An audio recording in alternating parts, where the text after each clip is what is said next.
Federalist No. 1. General Introduction. Hamilton opens by presenting ratification as a test of whether free peoples can establish good government by reflection and choice, rather than leaving political order to accident, force, or inherited habit. The immediate question is the proposed Constitution, but he frames the stakes more broadly: the survival of the Union, the welfare of the states, and the example the American experiment might provide to the world. Because the proposal affects offices, local institutions, private interests, and established habits, he expects the debate to be distorted by ambition, fear, prejudice, and party spirit. He warns supporters of the Constitution against assuming that every opponent is corrupt or selfish. Honest people can reach mistaken conclusions, and both sides may be moved by mixed motives. This appeal to moderation is itself part of the larger argument. Political controversy easily becomes intolerant because people confuse confidence in their own judgment with proof of moral superiority. Hamilton asks readers to judge the proposed system by consequences and principles, rather than by the personalities attached to either camp. He then states the plan of the essays. The papers will consider the usefulness of the Union for political prosperity, the inadequacy of the existing Confederation to preserve that Union, the need for a government at least as energetic as the proposed one, the Republican character of the Constitution, its similarity to the Constitution of New York where relevant, and the additional security that adoption would provide for liberty and property. The series will therefore move from the necessity of union through the failures of the present arrangement to a defense of the particular institutions created by the Constitution. A central theme is already visible.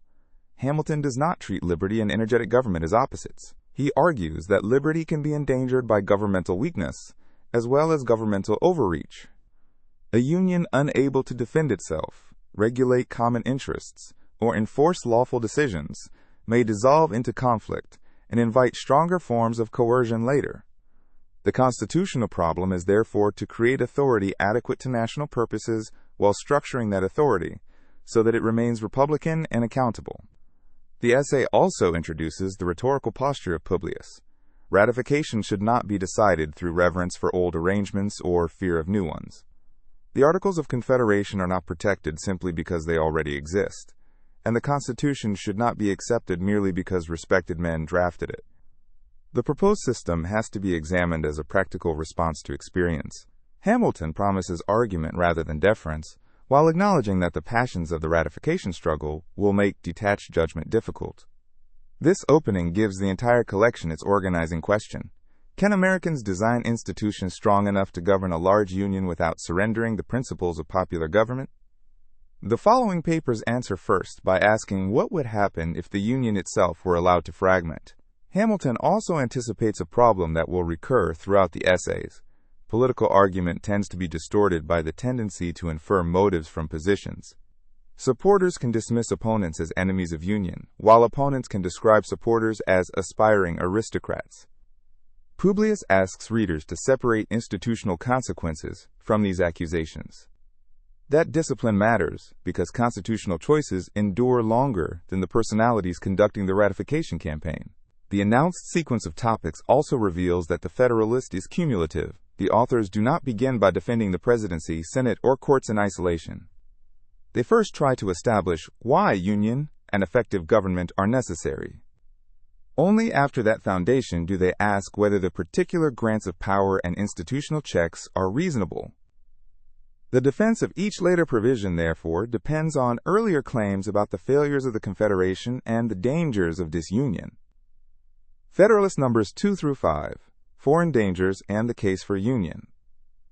John Jay begins the substantive defense of union with foreign affairs. His basic premise is that security depends not merely on the strength of the people, but on the ability of a common government to judge dangers, make policy, and speak with one voice. Americans occupy a connected territory, share many political and cultural ties, and possess common strategic interests. Jay treats this as evidence that the country is naturally suited to union rather than to several independent confederacies. In Federalist No. 2, he argues that the decision before the public should not be reduced to whether the proposed Constitution is flawless. The deeper alternative is between effective union and a political fragmentation that could place the states under separate governments with different interests. A national government can draw on a wider pool of capable citizens, combine information from all regions, and make foreign policy with a broader view than any single state. J also invokes the long public attachment to union, suggesting that Americans had repeatedly acted as one people during the Revolution and should be cautious before abandoning that political identity. Federalist No. 3 turns to just causes of war. Wars can arise because a nation violates treaties, attacks foreign interests, or fails to control the conduct of its own members. A single federal government, J argues, is less likely than 13 separate states to produce such provocations. It can interpret treaties uniformly, regulate conduct toward foreign powers, and restrain local passions that might otherwise create international incidents. National officials are more likely to be removed from immediate local pressures, and the larger political community can correct the rash behavior of a particular region. In No. 4, J considers wars caused not by American wrongdoing but by the ambitions of other powers.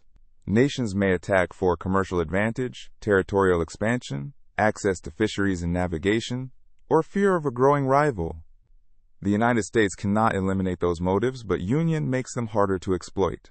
A common government can organize military resources, coordinate defense, maintain consistent diplomacy, and prevent foreign powers from playing separate states against one another. Disunion would advertise weakness and invite intervention.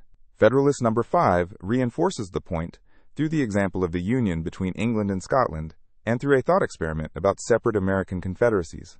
Distinct governments would not necessarily remain friendly merely because their peoples share ancestry and language.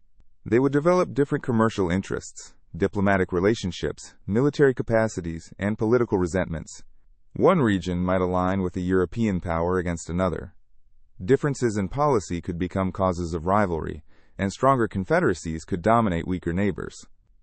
J's argument is not that union guarantees peace, it is comparative. A united country can still make mistakes, but a fragmented America multiplies the number of governments capable of making them, and reduces the resources available to repair them. Separate states would have to defend their own frontiers, maintain separate diplomatic establishments, and respond independently to threats that often concern the continent as a whole. The 4 papers also establish a recurring Federalist method. Publius repeatedly compares institutional incentives rather than assuming virtue. The question is not whether state officials are bad and national officials are good. It is which structure gives decision-makers broader information, reduces local temptation, coordinates resources more effectively, and makes it harder for foreign governments to exploit internal divisions. J therefore treats foreign security as the first practical benefit of union. But the next papers turn inward. Even if European powers left the states alone, Hamilton argues, separate American republics would still possess many of the same motives for conflict that have produced wars among neighboring states throughout history. J's emphasis on a common national voice also anticipates the Constitution's later allocation of treaty, commercial, and military powers. Foreign governments need to know which authority can bind the United States. Under a fragmented arrangement, promises made by one state cannot guarantee the conduct of another, and foreign powers have incentives to negotiate selectively with the weakest or most cooperative member. The argument also treats reputation as a national resource. A government capable of fulfilling agreements and responding consistently to injuries is more likely to deter aggression. Security therefore depends not only on armies, but on institutional credibility. Union can make diplomatic commitments more believable because the same government that negotiates them possesses authority over the political community expected to perform them. Federalist Numbers 6 through 8. The danger of war among the states. Hamilton rejects the comforting assumption that independent American states would remain permanently peaceful because they share Republican institutions or recent revolutionary experience. In Federalist No. 6, he argues that republics are not exempt from the passions that produce war. Ambition, competition, commercial rivalry, personal resentment, and the interests of political leaders operate under popular governments as well as monarchies. Historical examples show that commercial republics can be aggressive and that representative institutions do not remove ordinary motives of conflict. The point is directed against a theory of automatic peace. Americans should not build institutions on the expectation that their own political character has somehow escaped human nature. Neighboring sovereign states would have disputes over borders, trade, debts, navigation, western lands, and competing regional interests. Leaders might also inflame disputes for domestic political reasons. The existence of common language and ancestry would not prevent these conflicts from becoming violent once each state possessed independent sovereignty. Federalist No. 7 makes the sources of conflict more concrete. Disputes over Western territories and unsettled boundaries could provoke war. Public debts inherited from the Revolution could be apportioned differently, creating resentment among states that believe themselves unfairly burdened. Commercial restrictions could be used against neighbors. States might tax goods passing through their ports, discriminate against one another's citizens, or retaliate against economic regulations. Different interpretations of contracts and property claims could produce further hostility. Hamilton emphasizes that economic policy is not naturally peaceful when organized by competing sovereigns. Each government would face pressure to advantage its own citizens. A port state might exploit its geographic position. An agricultural state might retaliate. Neighboring governments might erect trade barriers. The resulting cycle could begin as regulation and end as force. A union replaces many of these interstate relationships, with domestic political questions decided under common rules.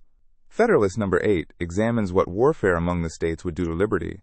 In Europe, centuries of conflict had encouraged fortifications, permanent armies, taxation, and powerful executives. America's geography and sparse settlement had so far limited similar institutions, but if the states became military rivals, each would need to prepare against its neighbors. Borders would be fortified. Standing armies would become normal. The weaker states would depend more heavily on military establishments because they could not rely on continental resources. Hamilton argues that repeated danger changes political culture. A government continually exposed to invasion acquires stronger military institutions, and citizens become accustomed to executive power justified by emergency. In small states threatened by stronger neighbors, the army could eventually become more powerful relative to civil society. The result could be less liberty than under a large union whose internal boundaries no longer require military defense. He contrasts this with a united America, where the principal military threats would lie at the external frontier. A national government could concentrate defensive resources there, rather than place armed establishments between New York, New Jersey, Pennsylvania, Connecticut, and other neighboring states. Geographic distance from European powers would reduce the need for massive permanent forces if internal peace were secured. The broader argument is that disunion would not preserve decentralized liberty. It could create the very conditions that make centralized coercion attractive. Political fragmentation would generate insecurity, insecurity would generate military establishments, and military establishments would alter the balance between citizens and government. Hamilton's realism is deliberately unsentimental. The Revolution did not create a new species of citizen. Americans remain capable of ambition and rivalry. Constitutional design should therefore assume that conflicts will arise and channel them through institutions before they become conflicts among sovereign governments. The next papers extend this logic by asking how a large union can also protect Republican government against faction and insurrection. Hamilton's account of interstate conflict also rests on the idea that political boundaries can turn ordinary disagreements into security problems. A dispute over a tariff inside one country is fought through elections and legislation. The same dispute between sovereign states can produce retaliation, military preparation, and alliances. Union changes the arena in which conflict occurs. Federalist No. 8 is especially concerned with the long-term institutional effects of repeated danger. Military establishments rarely arise in a vacuum. They become politically acceptable when citizens feel permanently threatened. This union could therefore create a feedback loop in which rivalry justifies armies and armies intensify rivalry. Hamilton's preference for a large union is partly an attempt to prevent domestic frontiers from becoming military frontiers. Federalist numbers 9 through 14, Union, Faction, Commerce, Revenue, Economy, and the Extended Republic. Federalist numbers 9 and 10 shift from war among states to instability within republics. Hamilton begins by recalling the turbulence of ancient confederacies and small republics. Republican government had often been associated with faction, civil conflict, and short-lived institutions. He argues, however, that modern political science has developed devices unknown to many ancient republics: representation, separation of powers, legislative checks, independent courts, and the enlargement of the political sphere. A Confederate republic can combine local self-government with a stronger common structure, and thereby reduce some of the weaknesses historically associated with small republics. Madison develops the most famous version of the argument in Federalist No. 10. He defines faction as a group, whether majority or minority, united by a passion or interest adverse to the rights of other citizens or to the permanent interests of the community.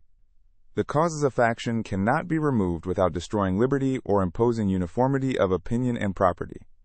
Liberty nourishes faction just as air nourishes fire, but eliminating liberty would be a remedy worse than the disease. The practical problem is therefore to control factions' effects. A minority faction can ordinarily be defeated through Republican voting. The difficult case is a majority faction, because democratic power itself may enable the majority to violate rights or pursue an unjust passion. Madison argues that representation helps by filtering public views through elected representatives, though representatives themselves can be corrupt. The more distinctive safeguard is the extended republic. In a large society, there are more interests, occupations, religions, property relationships, and local concerns. It becomes harder for an unjust majority to discover and coordinate a common oppressive interest.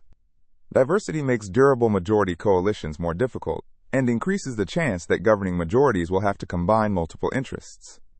Madison, therefore, reverses the traditional fear that Republican government must remain geographically small.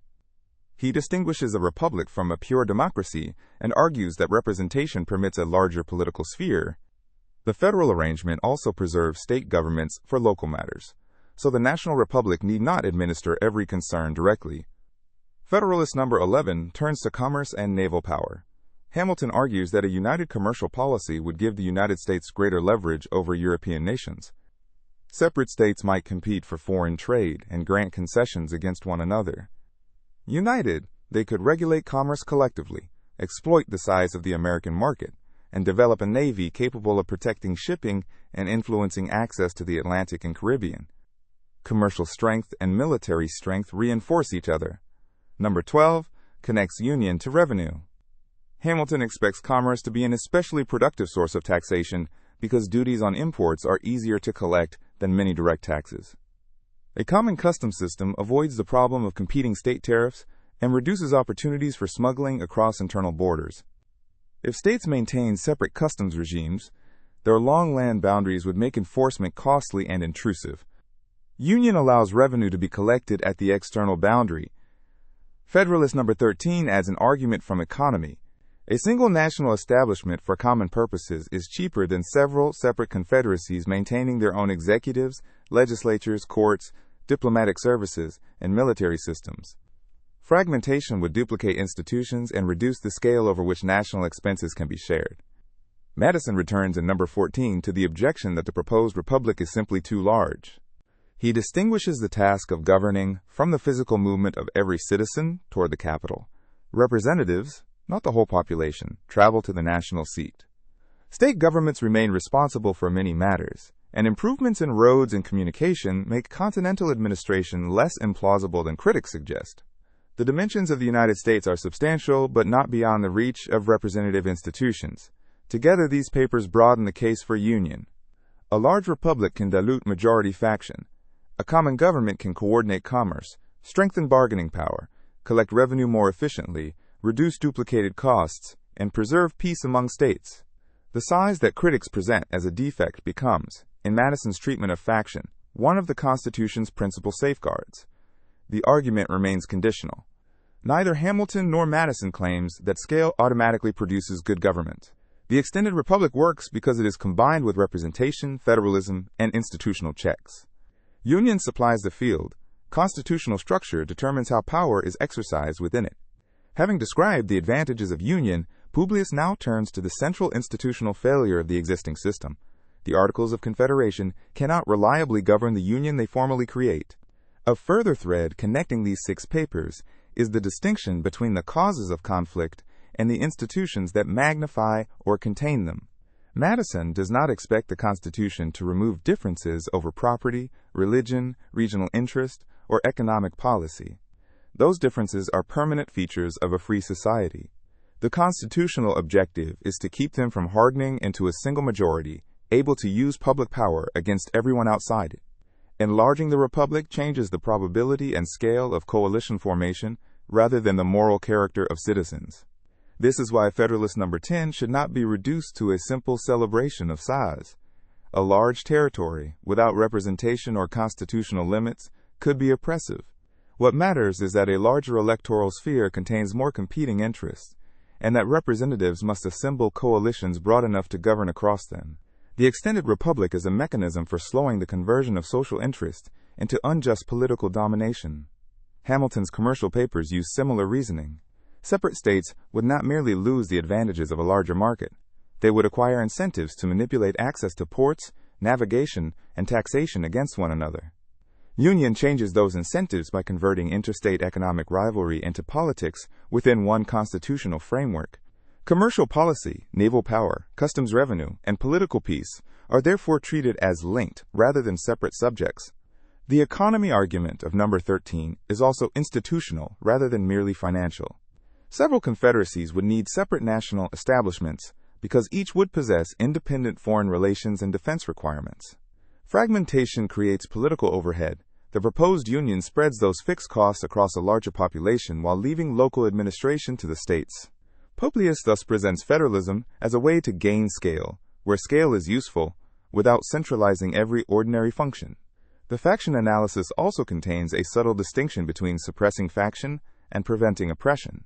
Madison accepts that factions are inevitable because people reason differently and possess unequal faculties that produce different kinds of property. Government itself becomes a source of competing interests because legislation affects creditors, debtors, landowners, manufacturers, merchants, and other groups differently. Politics cannot be purified of interest. What a republic can do is make harmful coordination more difficult and lawful bargaining more necessary. A coalition large enough to govern across a diverse union is more likely to contain internal differences that moderate its program. This does not guarantee justice, but it reduces the probability that a single narrow passion can become the uncontested will of the whole political community. Federalist numbers 15 through 20. Why the Confederation cannot govern.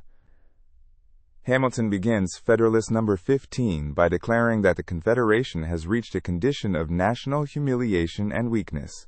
The United States cannot reliably enforce treaties, regulate commerce, collect revenues, maintain credit, or compel compliance with common decisions. The problem is not simply that Congress has occasionally acted badly.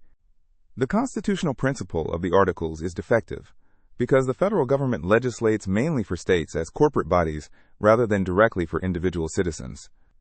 This distinction drives numbers 15 and 16. A government that issues commands to sovereign states but lacks power over individuals ultimately has only two ways to secure compliance: persuasion or force against the delinquent state. If a state refuses a federal requisition, the Union cannot peacefully seize the required contribution from individual taxpayers under ordinary law. It must either accept disobedience or contemplate military coercion against an entire member. Hamilton regards this as closer to a treaty league than to genuine government. Federal laws under the proposed Constitution would instead operate on individuals within the sphere of federal authority. Courts and ordinary civil officers could enforce them in the same general manner that state laws operate on citizens. The national government would not need to invade a state simply because some individuals violated federal law. This is one of the collection's most important institutional arguments. Replacing requisitions upon governments with law addressed directly to persons transforms the Union from a compact dependent on unanimous state compliance into an operating government. Federalist number 17 addresses the fear that national authority will absorb every state function. Hamilton argues that ordinary matters of property, local justice, municipal administration, and family or civil life are more immediately interesting to citizens than distant national policy. State governments therefore possess natural advantages of attention, familiarity, and patronage. Federal power is likely to be strongest in genuinely national fields, such as war, peace, commerce, and revenue. He does not deny the possibility of encroachment, but rejects the assumption that power will flow only from states to the center. Numbers 18 through 20 use historical confederacies as evidence. Hamilton and Madison examine the Amphictyonic Council and other Greek arrangements, the Germanic Empire, and the United Netherlands. The recurring pattern is a central authority dependent on constituent governments, unequal compliance, internal rivalry, foreign manipulation, and inability to execute common decisions. Formal equality among members does not prevent stronger states from dominating weaker ones, and unanimity or supermajority requirements often produce paralysis. The Greek examples show how a confederacy can retain impressive forms while lacking the means to preserve internal peace. Member states pursue separate ambitions. Factions invite foreign support, and common councils become arenas for rivalry rather than effective government. The Germanic system demonstrates how a nominal empire can be politically weak when princes retain substantial sovereignty and central decrees depend on their cooperation. Attempts to enforce collective decisions can turn into wars among members. The United Netherlands provides a more modern example. Provincial sovereignty and unanimity requirements impede taxation and policy. Central institutions rely heavily on provincial compliance, producing delays and irregularities. Informal mechanisms and exceptional offices sometimes compensate for constitutional weakness, but that very need shows that the formal design is inadequate. Publius uses these histories not as exact analogies, but as warnings about structural principles. Confederacies that treat member governments as the primary subjects of federal law tend to become unstable, because each member can calculate separately whether compliance serves its immediate interest. When enough members defect, the central authority either becomes powerless or resorts to coercion incompatible with the premise of equal sovereign states. The proposed constitution, therefore, does more than increase the quantity of national power. It changes its mode of operation. Federal authority will be limited to enumerated objects, but within those objects it will act directly through legislation, administration, and courts. State governments remain political institutions, yet they are no longer expected to serve as the indispensable enforcement agents of national decisions. These papers also reinforce the Federalist view that a constitution should be judged by recurring incentives rather than by hopes of voluntary cooperation. States may comply with requisitions when interests align, but a durable system must survive moments when they do not. The Articles assume a degree of coordinated virtue that political experience does not support. A more reliable union requires legal authority capable of functioning even amid disagreement. Hamilton's repeated distinction between a league and a government is especially important. The Articles call the United States a confederacy, but Congress often resembles a diplomatic council whose decisions depend on the governments represented in it. A treaty organization can work when members voluntarily comply because their interests coincide. A government must also operate when individuals or local majorities prefer disobedience. That requires law, courts, administration, and sanctions addressed to persons rather than declarations addressed to sovereign communities. The historical examples in Numbers 18 through 20 reinforce this distinction by showing that formal constitutional language can conceal practical powerlessness. Confederate councils may possess impressive titles and theoretically broad authority, yet if execution depends on member states, they remain vulnerable to local refusal. Strong members gain opportunities to dominate the system informally, while weak members use procedural rules to block action.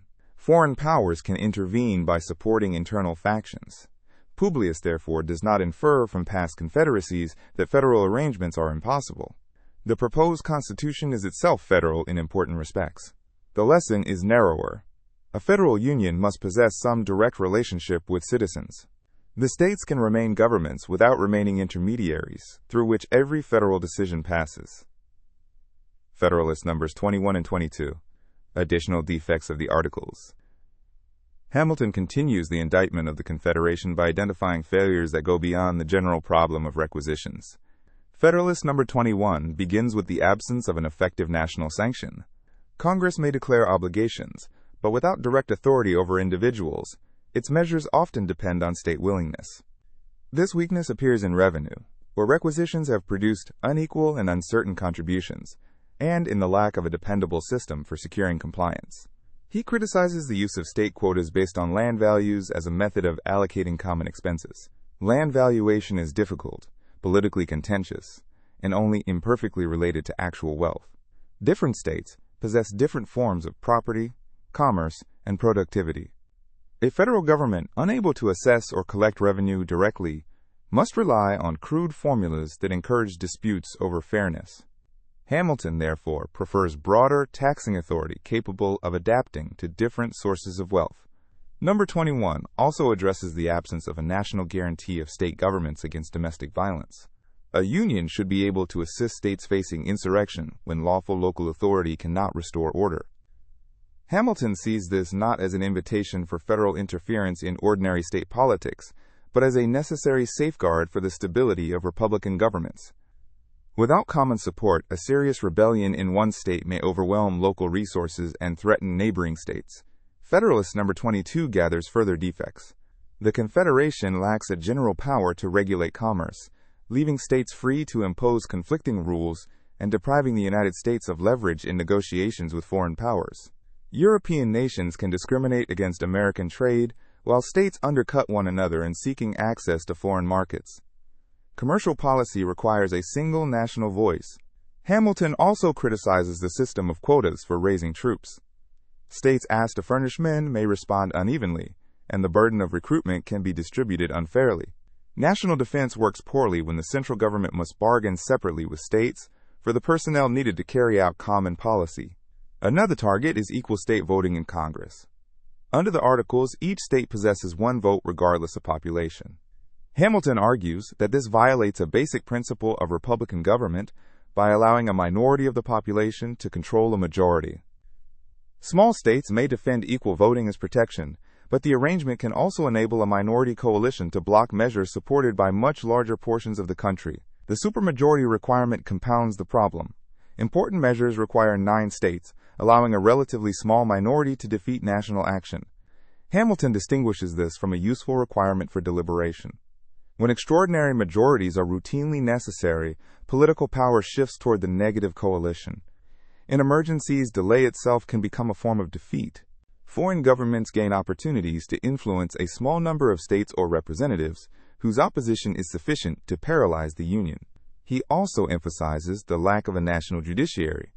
Treaties and federal laws can be interpreted differently by state courts, producing inconsistent obligations. A national government whose laws lack a final, uniform judicial interpretation is not fully capable of governing.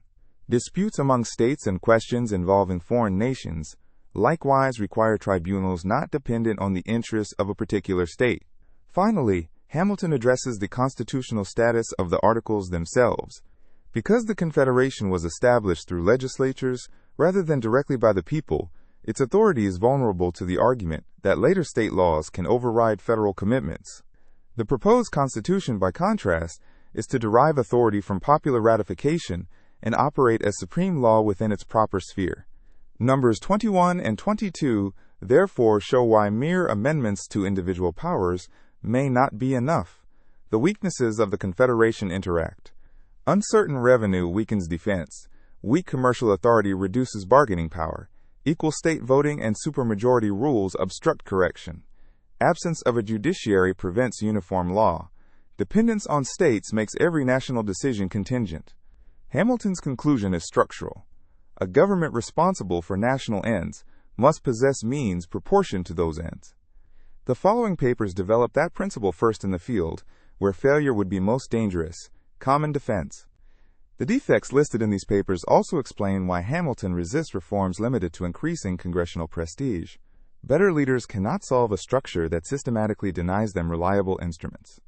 A talented Congress facing voluntary requisitions, uncertain troop quotas, inconsistent commercial rules, and no final national judiciary remains dependent on the same state incentives that weakened its predecessors.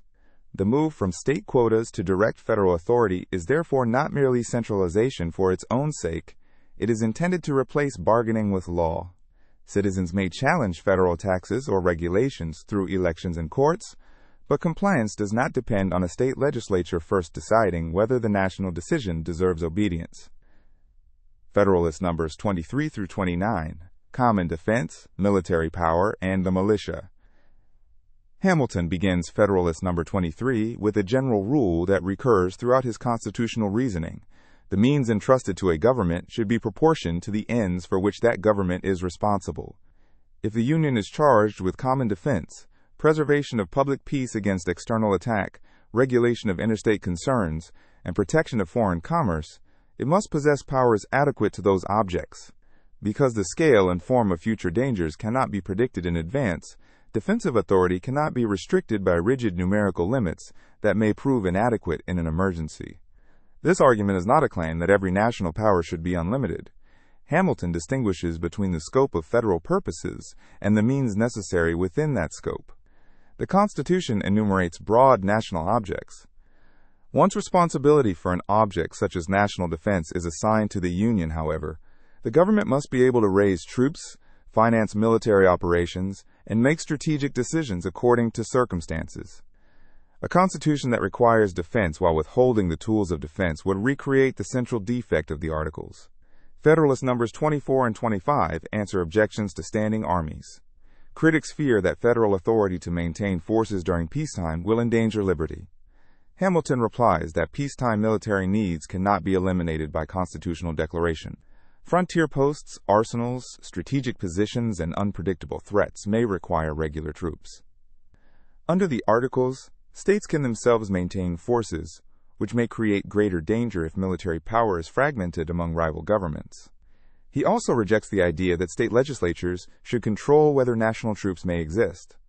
Defense is a national responsibility, and making it dependent on 13 separate judgments could prevent timely action. The Constitution, instead, places appropriations for the Army under the legislature and limits Army appropriations to 2 years.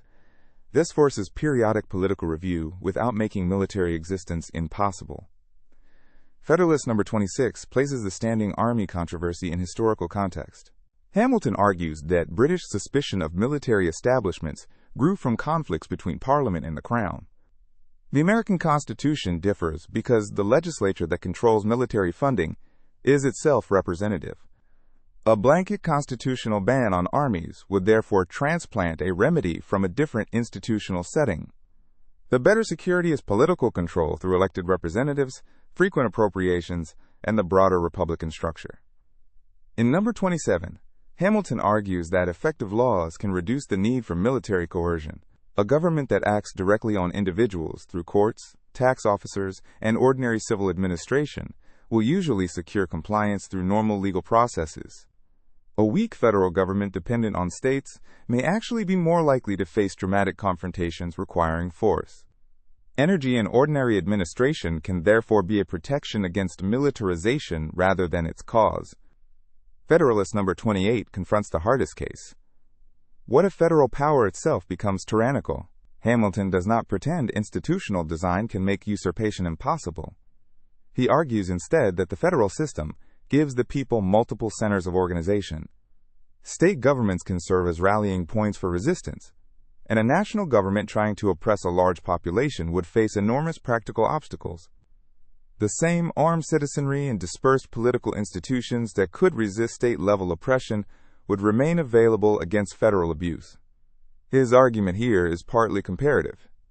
If state governments alone possessed military power, citizens would still face the possibility of state tyranny. Dividing authority between federal and state governments creates rival structures capable of checking one another. The security of liberty rests not on trusting one level absolutely, but on preventing any one level from monopolizing all political organization. Federalist number 29 turns to the militia.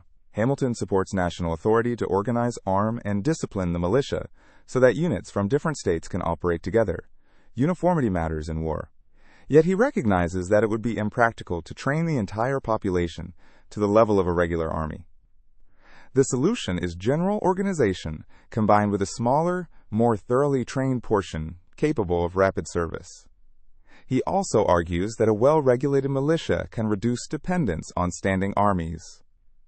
If citizens are armed, organized, and familiar with military duties, a large permanent force becomes less necessary and more difficult to use against the population. Hamilton therefore treats national militia authority and Republican security as complementary rather than contradictory. Across these 7 papers, the recurring principle is institutional realism. Future threats cannot be specified in advance. Military emergencies demand speed and coordination, yet military power is dangerous enough to require legislative control and federal counterweights. Publius rejects both extremes, a national government too weak to defend the country, and a military establishment detached from representative authority. The proposed Constitution addresses the problem by assigning defense to the Union, allowing the national government to raise armies and regulate the militia, requiring legislative appropriations, preserving state governments, and relying on the scale and diversity of the republic as additional barriers to usurpation. The next question is how such a government can reliably finance the responsibilities placed upon it. The discussion of military establishments also reveals Hamilton's understanding of emergency power. He is suspicious of constitutional rules that assume the character of future wars can be known in advance. An enemy chooses the timing, scale, and method of attack. If defensive powers are specified too narrowly, the Constitution can become most restrictive exactly when survival is most difficult.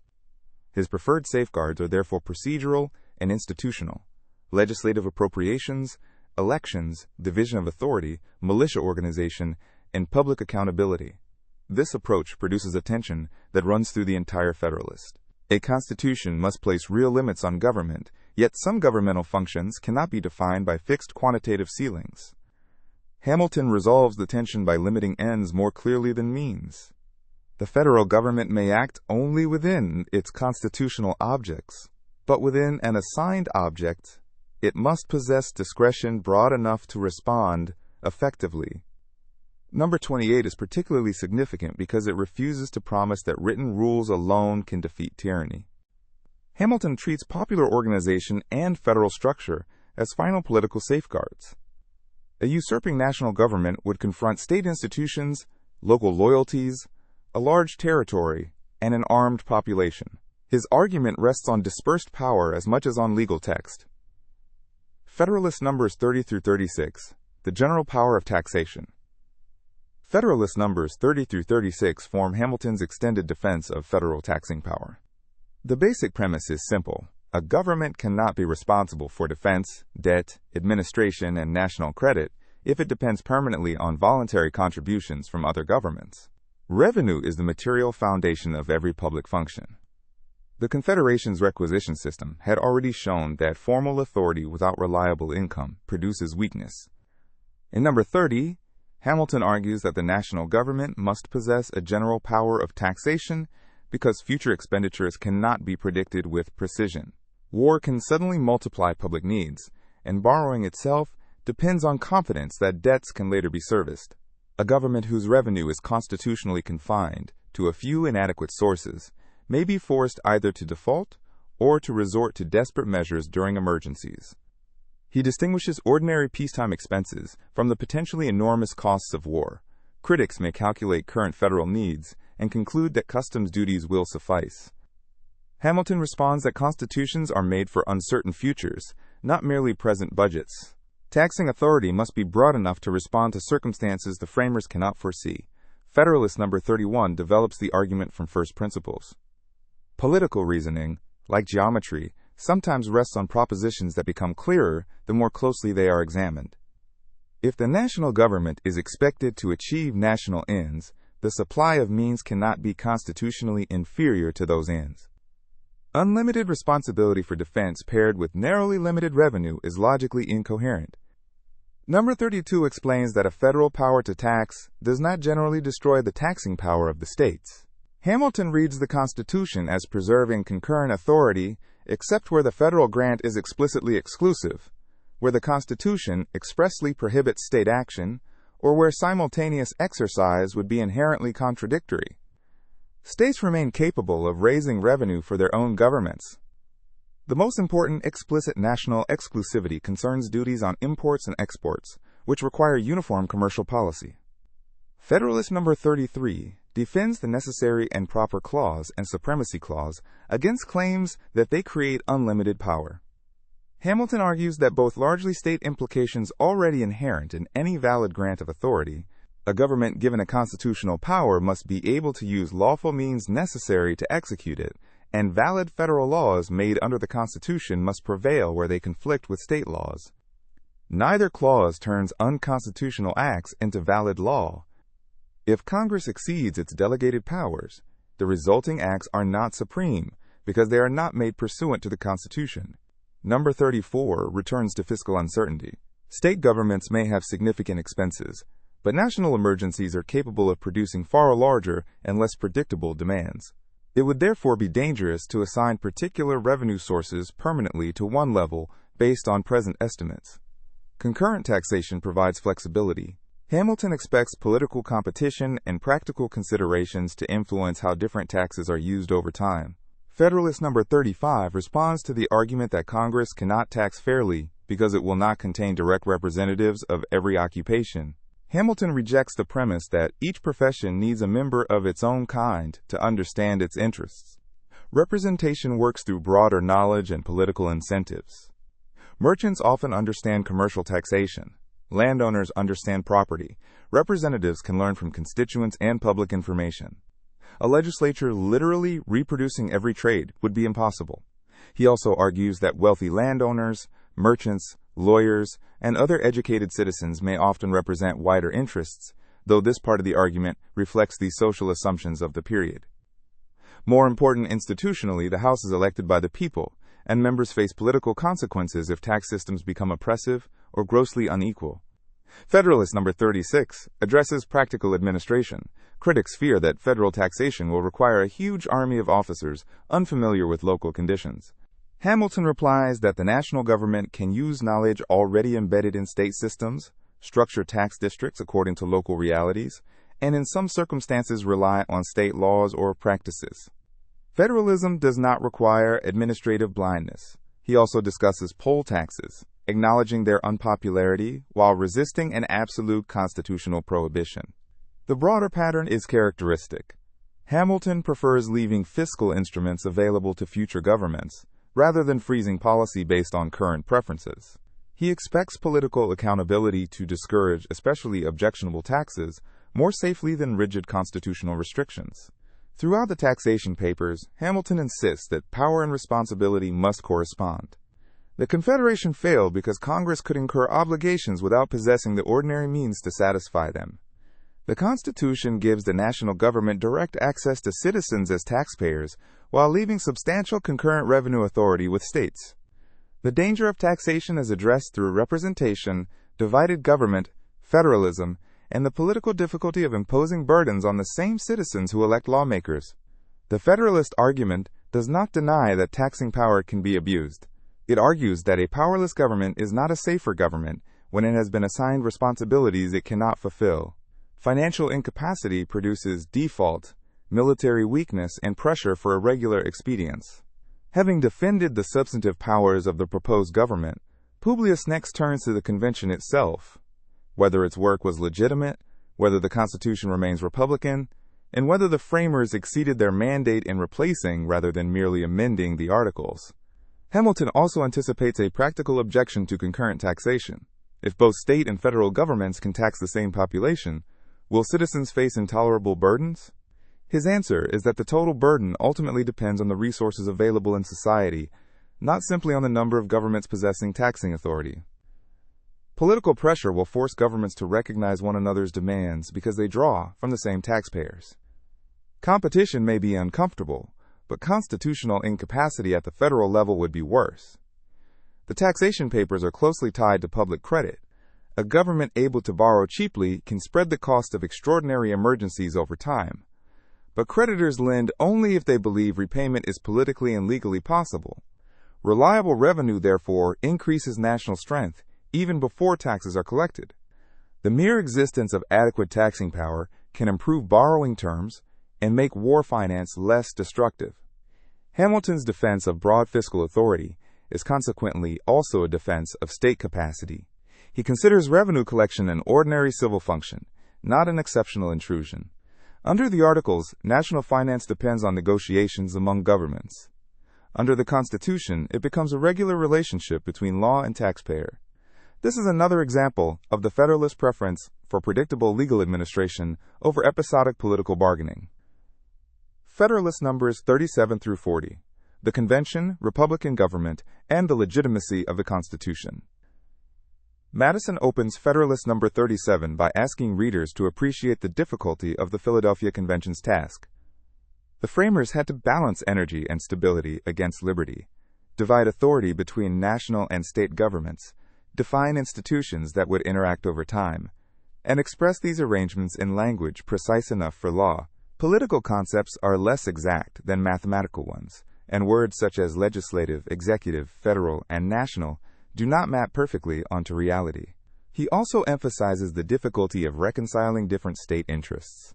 Large and small states, commercial and agricultural regions, importing and exporting interests, and populations with different economic circumstances all had reasons to prefer different arrangements.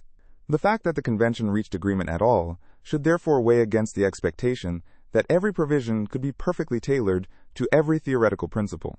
Madison uses this complexity to urge a fair standard of judgment.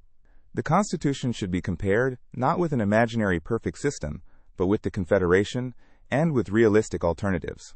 Defects matter, but they must be weighed against the dangers of preserving a structure already known to be inadequate. Federalist No. 38 continues this theme by exposing what Madison regards as inconsistency among critics.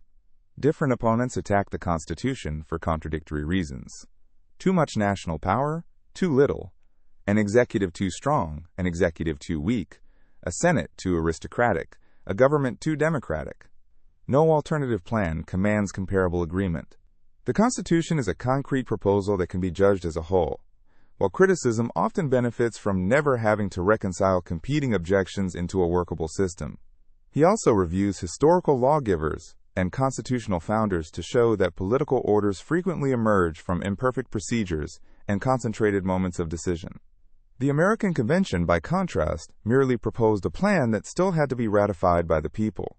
Its authority, therefore, rests ultimately on public approval rather than on the formal completeness of its original commission. Federalist No. 39 asks whether the Constitution is republican. Madison defines a republic as a government deriving its powers directly or indirectly from the great body of the people and administered by persons holding office for limited periods or during good behavior. The proposed system meets this standard. The House is directly elected. The Senate is selected through state legislatures under the original constitutional design. The president is chosen through an electoral mechanism ultimately rooted in state selection. Judges hold office during good behavior, but are appointed through politically accountable institutions. He then examines whether the Constitution is federal or national. His answer is deliberately mixed.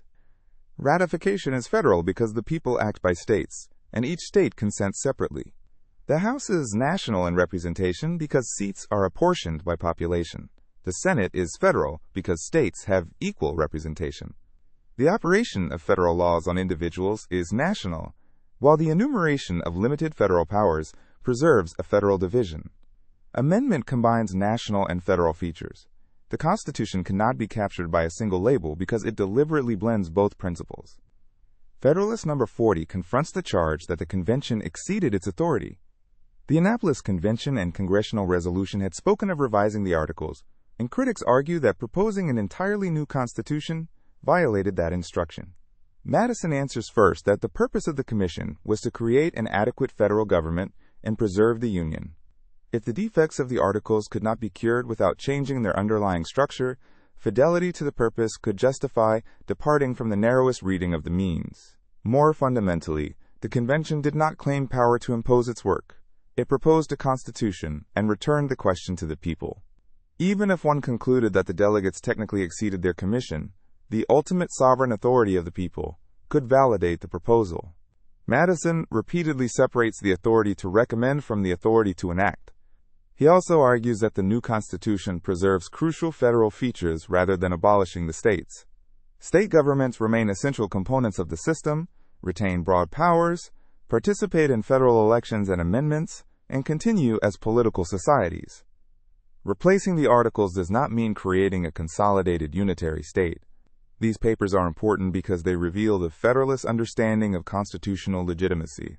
Legality matters, but constitutions cannot always be produced by perfectly ordinary legal procedures when the existing framework is itself incapable of reform. The deeper source of authority is popular ratification. The convention's legitimacy, therefore, depends on the people's capacity to judge the proposed system and deliberately establish a new fundamental law. Madison's defense also introduces a recurring principle of constitutional interpretation. The document is a compound system. The federal and national elements coexist. Branches share powers without becoming identical. State and federal governments possess overlapping relationships to the same people. Critics often treat mixture as incoherence. Madison treats carefully structured mixture as the means by which competing necessities can be reconciled. Madison's treatment of popular sovereignty in numbers 39 and 40 also helps explain why ratifying conventions matter. The Constitution is not to be adopted by Congress or imposed by the Philadelphia delegates. Special conventions in each state provide a route from proposal to fundamental law that bypasses ordinary legislatures and appeals more directly to the people as constitution makers. This distinction between ordinary and constituent authority later becomes central to American constitutional thought. Legislatures exercise powers within a constitution. The people, acting through extraordinary procedures, create or alter the constitutional framework itself. Madison uses this to answer both legal and Republican objections. The convention could recommend a departure from the Articles because it was not claiming to enact that departure by itself. The compound federal national analysis in number 39 also warns against interpreting every constitutional feature through one theory. Equal state representation in the Senate would be anomalous in a fully national government. Direct operation of federal law on individuals would be anomalous in a mere league of sovereign states. The Constitution deliberately combines principles because the political problem itself is mixed. Federalist numbers 41 through 46. Federal powers and the continuing strength of the states. Federalist numbers 41 through 46 answer the broad objection that the Constitution grants the national government dangerous powers at the expense of the states. Madison begins by dividing the powers into categories and asking whether each is necessary for a legitimate national purpose. His method is practical. Powers should be judged in relation to the problems they are intended to solve, not by their abstract magnitude alone. Federalist number 41 addresses powers concerning security against foreign danger. War, armies, navies, and related authority are formidable powers, but foreign threats are also formidable. Madison concedes that military institutions can threaten liberty. The constitutional question is how to reduce that danger without leaving the country defenseless. Legislative control of appropriations. The federal structure and Republican elections provide safeguards, while the Union reduces the military dangers that would arise if the states became armed rivals. He then discusses taxation and borrowing as means necessary to sustain national responsibilities. Critics cannot consistently demand effective defense while denying the government reliable finance. Again, the argument is one of proportionality between ends and means. Federalist number 42 turns to regulation of intercourse with foreign nations and among the states. This includes treaties, ambassadors, foreign commerce, interstate commerce, naturalization, bankruptcy, and related matters. Madison argues that inconsistent state rules in these areas had created confusion and conflict under the Confederation. Uniform rules are especially important where the actions of one state directly affect others or the country's relations abroad. The interstate commerce power addresses retaliatory state regulations and economic barriers. Naturalization rules should not vary so radically that a person treated as a citizen in one state has uncertain status in another. Uniform bankruptcy law serves the same need for predictability in an integrated commercial republic. Federalist number 43 gathers miscellaneous powers, including authority over federal property, the seat of government, admission of new states, guarantees to states of republican government, protection against invasion and domestic violence, and the amendment process. Madison defends a federal district because the national government should not depend entirely on a single state for physical protection of its institutions. He also treats amendment as essential because no constitution should assume perfect foresight, though the process must be difficult enough to preserve stability. The guarantee clause has both defensive and republican purposes. States remain responsible for their own ordinary government, but the Union has an interest in preventing monarchy, external conquest, or severe internal breakdown in one member from endangering the rest. Federalist number 44 turns to restrictions placed on states and to the necessary and proper clause and supremacy clause. States are barred from powers such as coining money, impairing contractual obligations, and issuing certain forms of credit because uncoordinated exercise had produced economic disorder. Madison argues that the ban on laws impairing contracts supports private rights and interstate confidence. Like Hamilton in number 33, Madison treats the necessary and proper clause as an unavoidable implication of delegated powers. Every government must possess some choice of means for executing legitimate ends. Omitting such a clause would not eliminate the practical need. The real limit lies in the enumeration of federal objects and in constitutional review through political and judicial mechanisms. Federalist No. 45 addresses the emotional core of the opposition. Will federal authority reduce states to insignificant corporations? Madison answers that the powers of the national government are few and defined, directed principally toward external affairs, war, peace, commerce, and certain national concerns. State powers are numerous and indefinite, extending to ordinary life, property, local justice, internal order, and much of civil society. He emphasizes that the federal government and states draw authority from the same people rather than existing as entirely alien sovereigns. The proper question is not which government possesses abstract dignity, but which allocation best serves public happiness. States are instruments of the people, just as the Union is.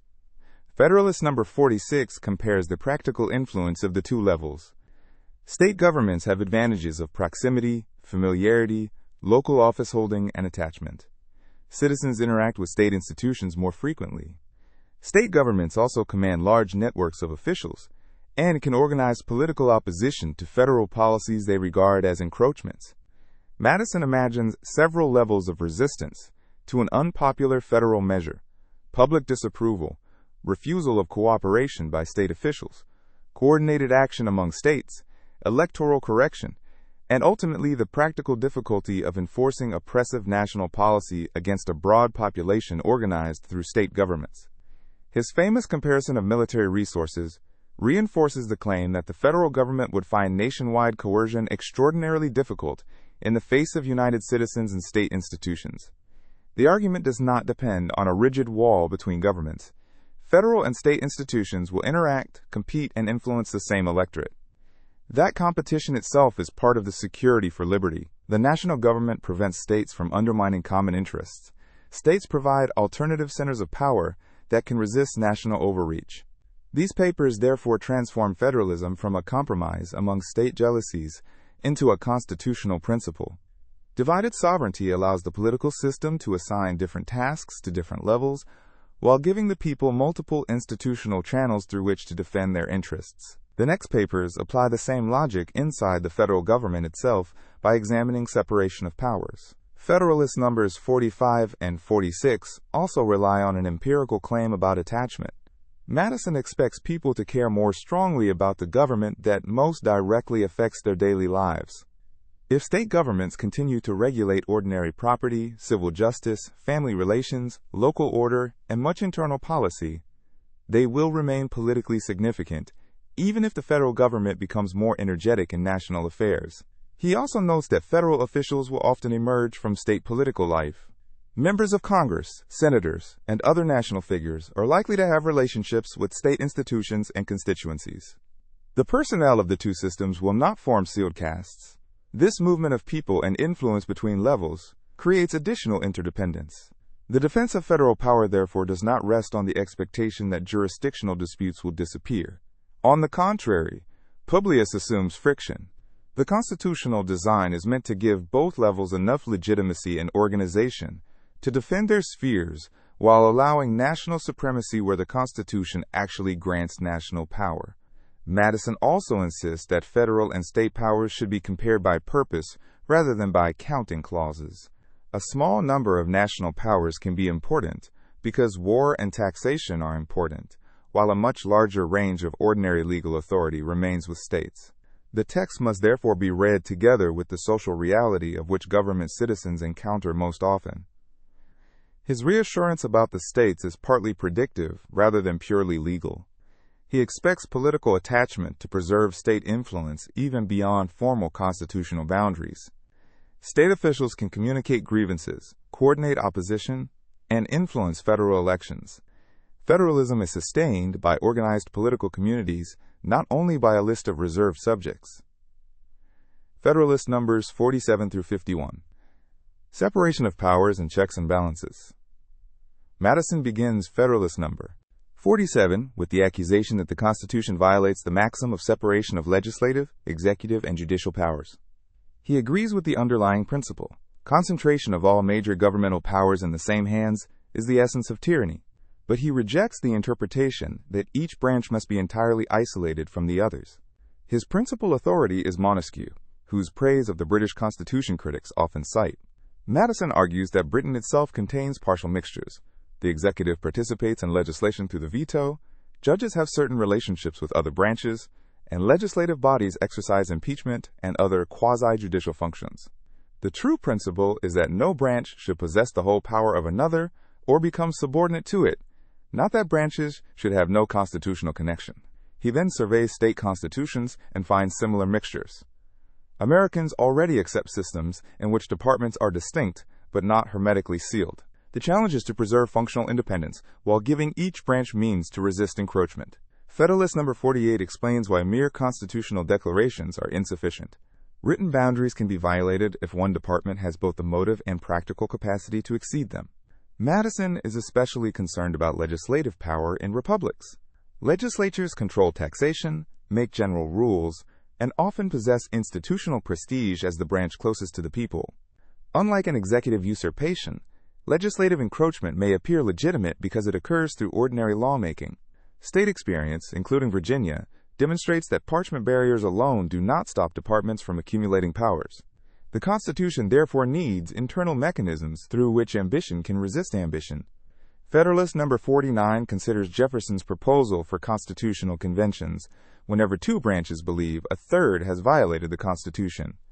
Madison values ultimate popular sovereignty, but doubts that frequent appeals to the people would provide ordinary stability.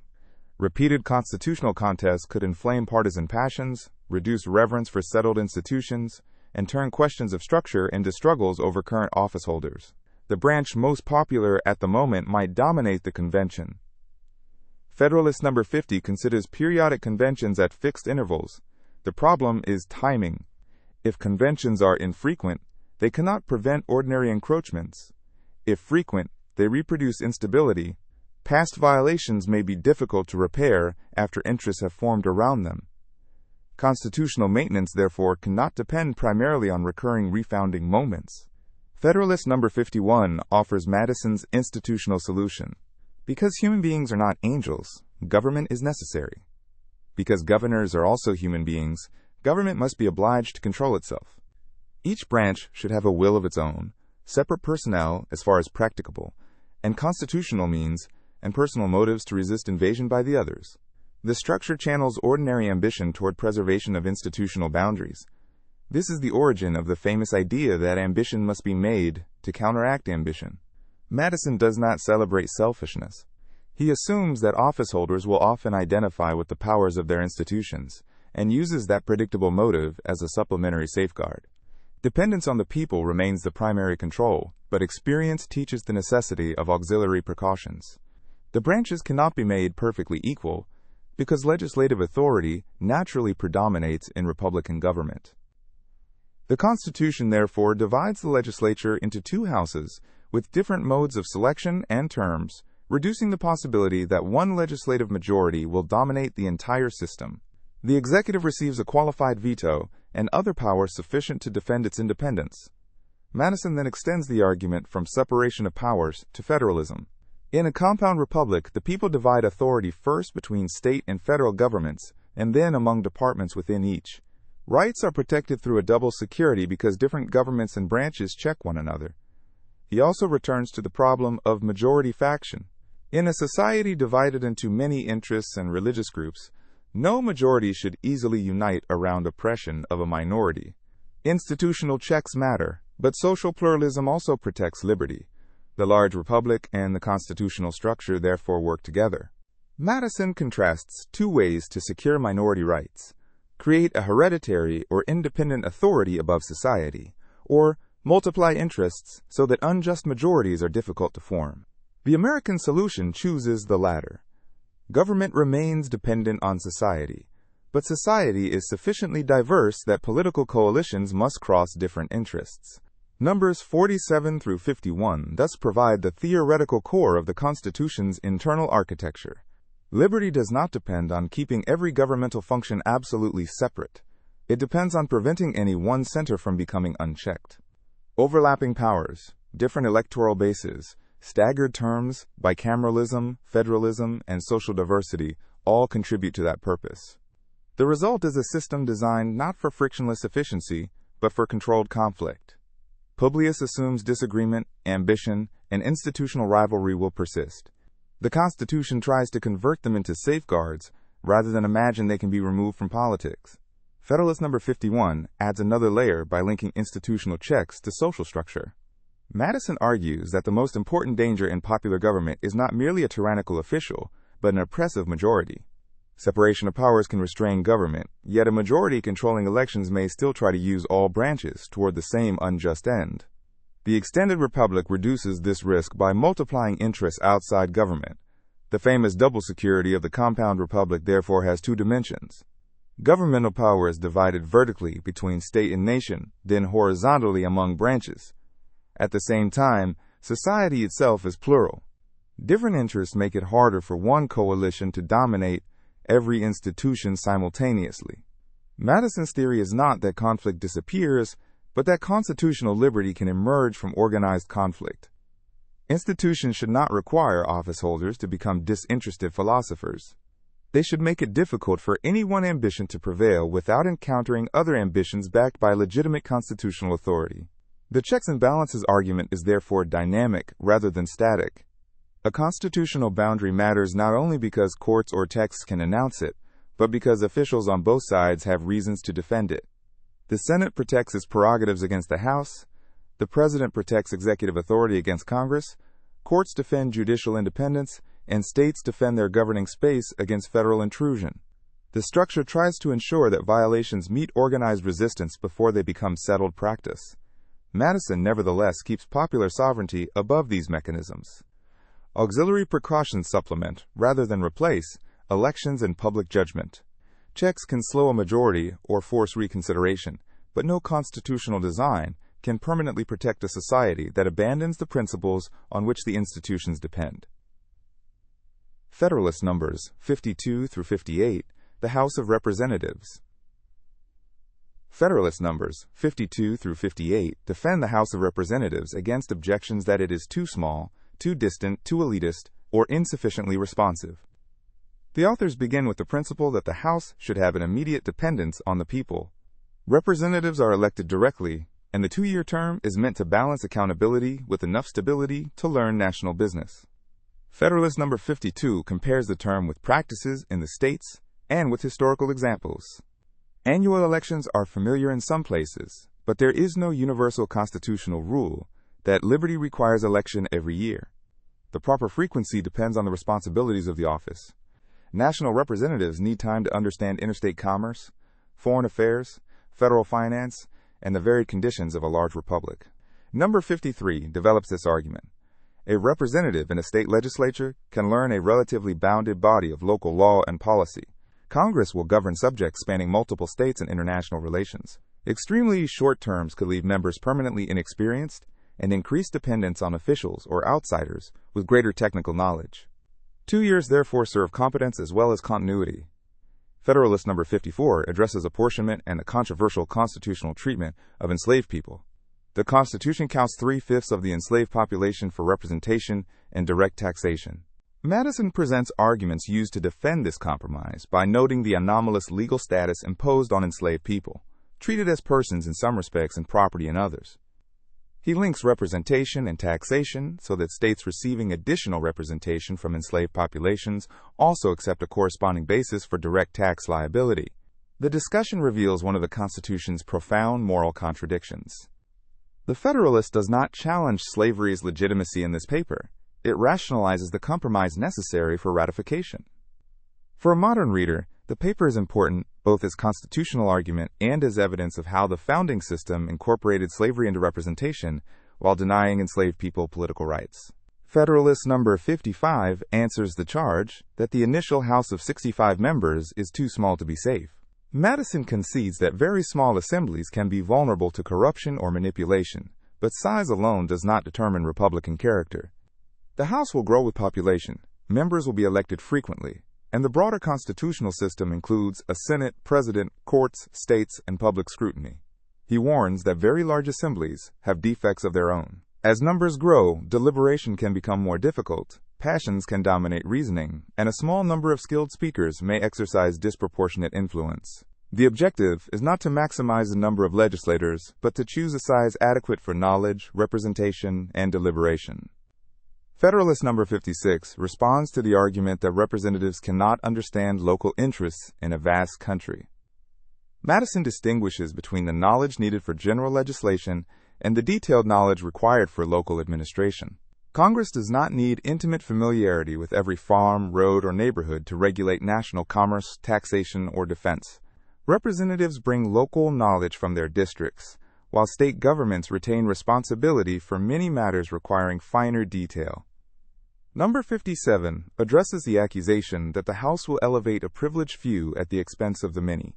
The constitutional qualifications for voters in House elections are tied to the qualifications used for the more numerous branch of each state legislature, preventing Congress from creating a narrow federal electorate. Candidates may indeed be prominent citizens, but they must obtain popular support and return regularly to the electorate. Madison emphasizes several restraints. Representatives are chosen by the people, they are subject to the laws they enact, elections recur, and the social honor attached to office depends partly on continued public confidence. He expects gratitude, interest, pride, and ambition to reinforce electoral accountability.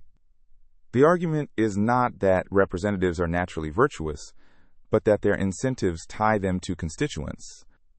Federalist No. 58 addresses the fear that the House will not grow as population increases. The Constitution requires a census and reapportionment, while setting limits on representation. Critics worry that the Senate, where small states have equal votes, may block enlargement of the House. Madison argues that the House possesses a powerful bargaining tool because revenue bills originate there. More broadly, political pressure from growing states will favor expansion. He again rejects the idea that a very large legislature is inherently more democratic. Representation requires a body large enough to reflect diversity, but small enough to deliberate. Beyond some point, adding members may increase confusion more than knowledge. Across these papers, Publius presents the House as the democratic anchor of the federal system. It is directly elected, regularly renewed, apportioned primarily by population, and granted a special role in revenue. But democracy is filtered through representation rather than direct assembly. The House is designed to know public interests, without simply reproducing every temporary passion.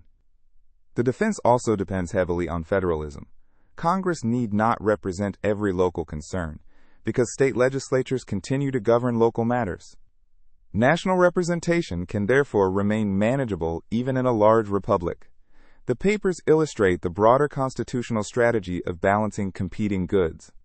Frequent elections promote dependence on the people. Somewhat longer terms promote knowledge. Larger membership promotes representation.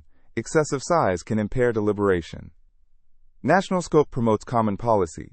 State governments preserve local responsiveness. The House is not defended as perfect on any single dimension, but as one component in a system whose parts compensate for one another. The House papers also reveal the Federalist conception of representation as something more than transmission of constituent instructions. Representatives are expected to know local interests, but they must deliberate about national questions with information gathered from other districts and states. The institution is representative precisely because members combine electoral dependence with some capacity for independent judgment. This helps explain the defense of two-year terms. Publius fears both detachment from voters and legislative amateurism.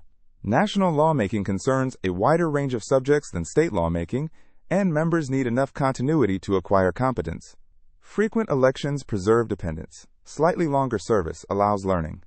The discussion of House size similarly rejects the assumption that more representatives always mean more democracy. Madison repeatedly worries about assemblies in which numbers produce passion, noise, and susceptibility to leaders who can dominate large crowds. Republican representation requires enough members to reflect society, but also a body capable of actual deliberation. Federalist Numbers 59 through 61. Federal Regulation of Congressional Elections. Federalist Numbers 59 through 61 defend the Constitution's provision allowing state legislatures to prescribe the times, places, and manner of congressional elections, while giving Congress authority to alter those regulations, except as to the place of choosing senators under the original system. Hamilton treats the federal supervisory power as a safeguard against the possibility that states could otherwise destroy the national government by refusing to hold elections. Federalist number 59 begins from what Hamilton considers a basic constitutional principle. Every government must contain within itself the means of preserving its own existence. If the organization of the House depended absolutely on state governments, a state legislature hostile to the Union could obstruct representation by failing to provide for an election.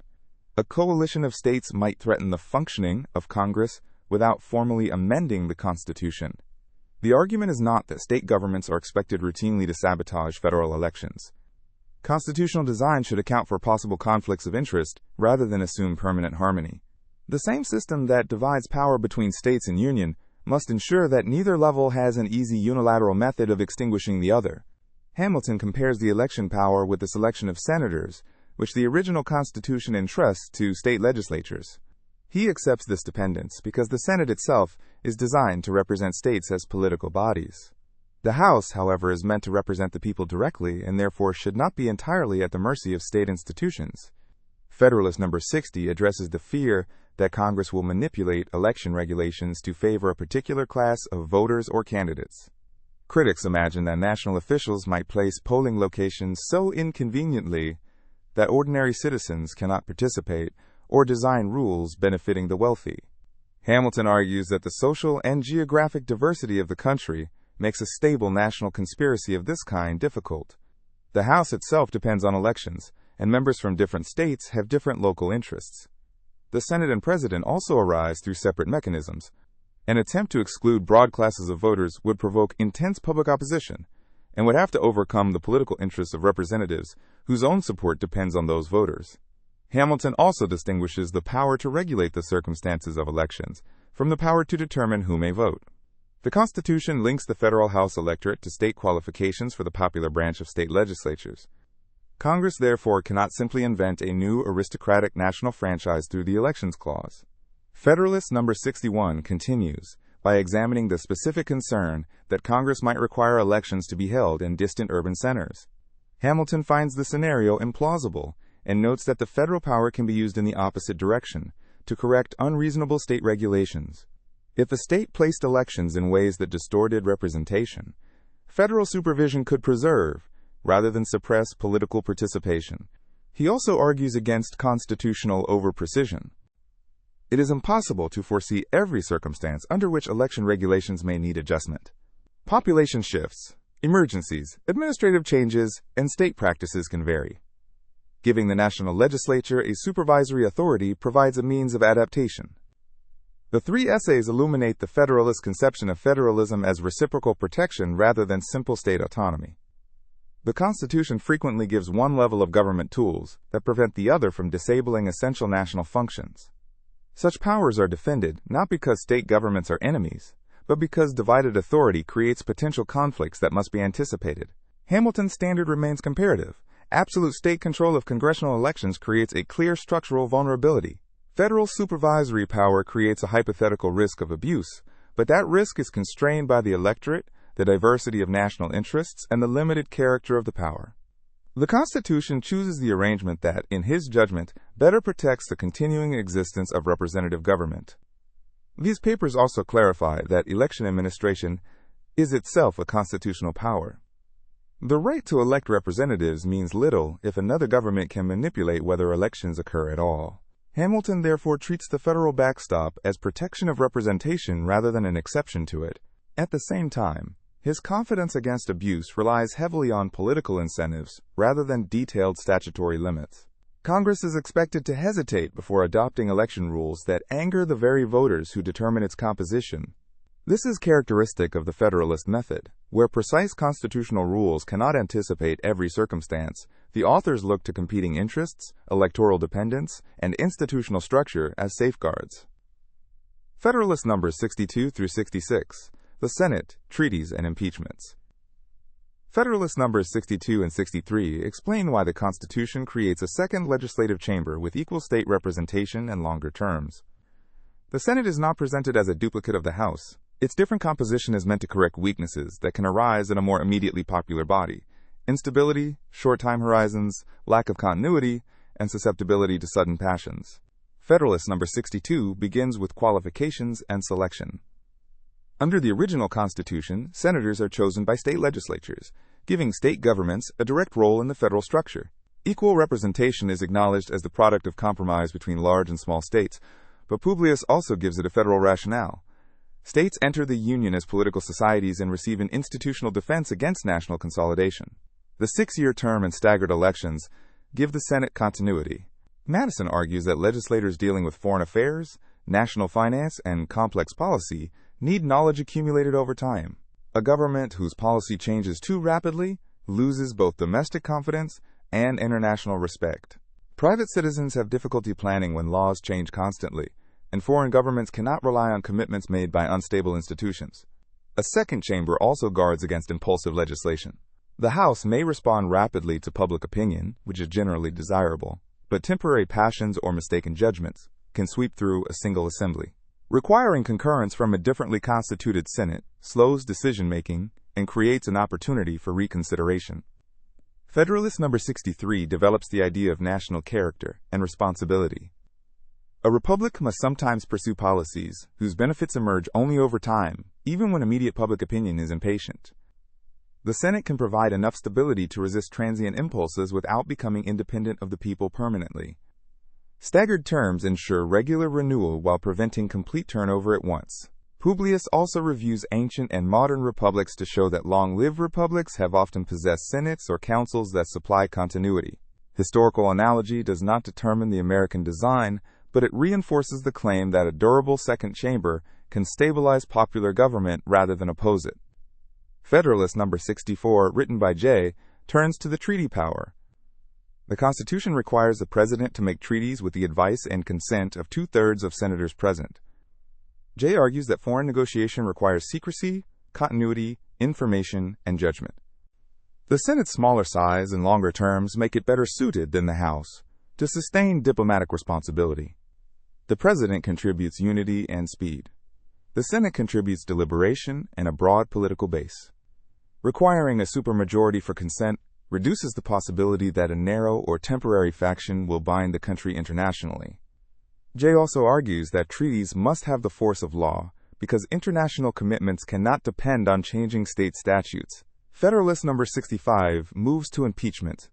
Hamilton describes impeachable offenses as political in the sense that they involve abuse of public trust and injury to society. Trials of such offenses are likely to inflame parties and divide the community. No tribunal can be perfectly insulated from political pressure.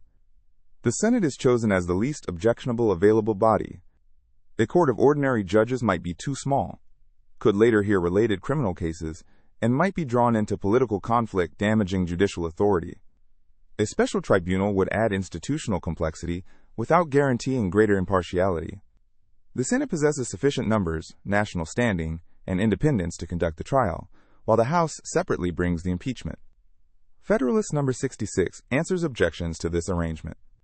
Critics say the Senate receives too much power because it participates in legislation, appointments, treaties, and impeachment. Hamilton replies that these powers are shared with other institutions and often serve as checks rather than concentrations.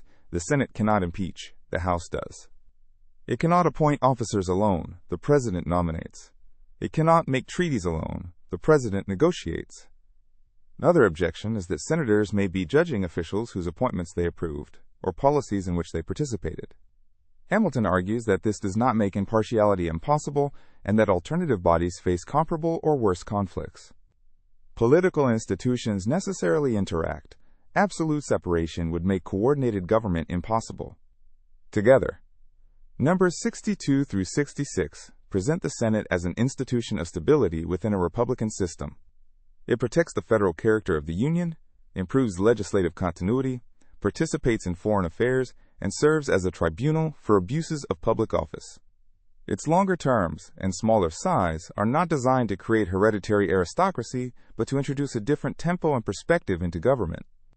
The Senate's powers also demonstrate the Constitution's preference for shared authority. Important functions are deliberately divided. Legislation requires 2 houses. Treaties require President and Senate. Appointments require nomination and consent. Impeachment requires accusation by one house and trial by the other. The object is not administrative simplicity, but prevention of unilateral control. The Senate's role in treaties and impeachment demonstrates another Federalist theme. Some powers cannot be classified neatly as legislative, executive, or judicial. Treaty-making helps create binding law, but also requires diplomatic negotiation. Impeachment trials resemble judicial proceedings, but concern political office and public trust. The Constitution therefore assigns such powers through combinations of institutions, rather than forcing them into a rigid departmental theory. Longer senatorial terms are also tied to foreign credibility. Other nations make decisions based on expectations about whether American policy will endure. Rapid turnover or sudden reversal can weaken bargaining power, even when each new policy is democratically supported. The Senate is meant to supply memory and continuity without escaping electoral accountability entirely. Equal representation of states, however, is treated more frankly as a compromise. Publius does not derive it from a pure principle of proportional representation. The smaller states demanded institutional security as a condition of union. The Senate thus embodies the fact that constitutions often combine normative arguments with negotiated settlements necessary to make a political community possible. The impeachment discussion also shows that the framers did not expect political wrongdoing to fit neatly into ordinary criminal law. Abuse of office can injure public trust even when it does not correspond exactly to a private crime. That is why the House and Senate, rather than ordinary criminal courts alone, receive rolls and removal. Hamilton recognizes that such trials will inevitably be political in atmosphere because they concern prominent officials and partisan conflict. The Constitution cannot make them passionless. It can only divide accusation from trial, require a sufficiently large tribunal, and leave subsequent criminal liability to ordinary courts where appropriate. Federalist numbers 67 through 77. The Presidency and the Case for an Energetic Executive. Hamilton's 11-paper defense of the executive begins by confronting what he regards as deliberate exaggerations. Opponents have portrayed the proposed president as an elected monarch or as a figure possessing powers similar to the British king. Federalist number 67 argues that constitutional analysis must distinguish the actual text from rhetorical fears. The president's authority is enumerated, temporary, and embedded in a republican system. Hamilton first addresses the power to fill vacancies during Senate recesses, explaining that it is a limited supplementary appointment power rather than a general authority to appoint senators or officers at will. The paper sets the tone for the entire executive discussion, compare specific constitutional powers, not labels. Federalist number 68 defends the Electoral College as originally designed. Hamilton wants election of the president to reflect popular input, while reducing the danger of immediate mass passion, foreign influence, cabal, and corruption. Electors are chosen for the occasion, do not hold federal office, and meet within their own states, rather than as a permanent national body. This dispersal is meant to make coordinated bribery more difficult. He expects electors to possess enough information to identify candidates of national character and ability. If no candidate receives a majority, the House chooses from leading candidates, voting by states under the original constitutional rule. The system is intended to combine public choice with a filtering mechanism, though later party development would transform its practical operation. Federalist number 69 provides a detailed comparison between the president and the British king, as well as governors such as New York's. The president serves a limited term, can be impeached and removed, possesses a qualified veto rather than an absolute legislative negative, shares treaty and appointment powers with the Senate, and lacks hereditary authority. He commands the armed forces, but cannot declare war or independently finance military establishments. Hamilton's purpose is to show that executive energy does not equal monarchy. Federalist number 70 gives the positive theory of executive power. Energy in the executive is essential to protection of the community, steady administration of law, defense of property, and security of liberty.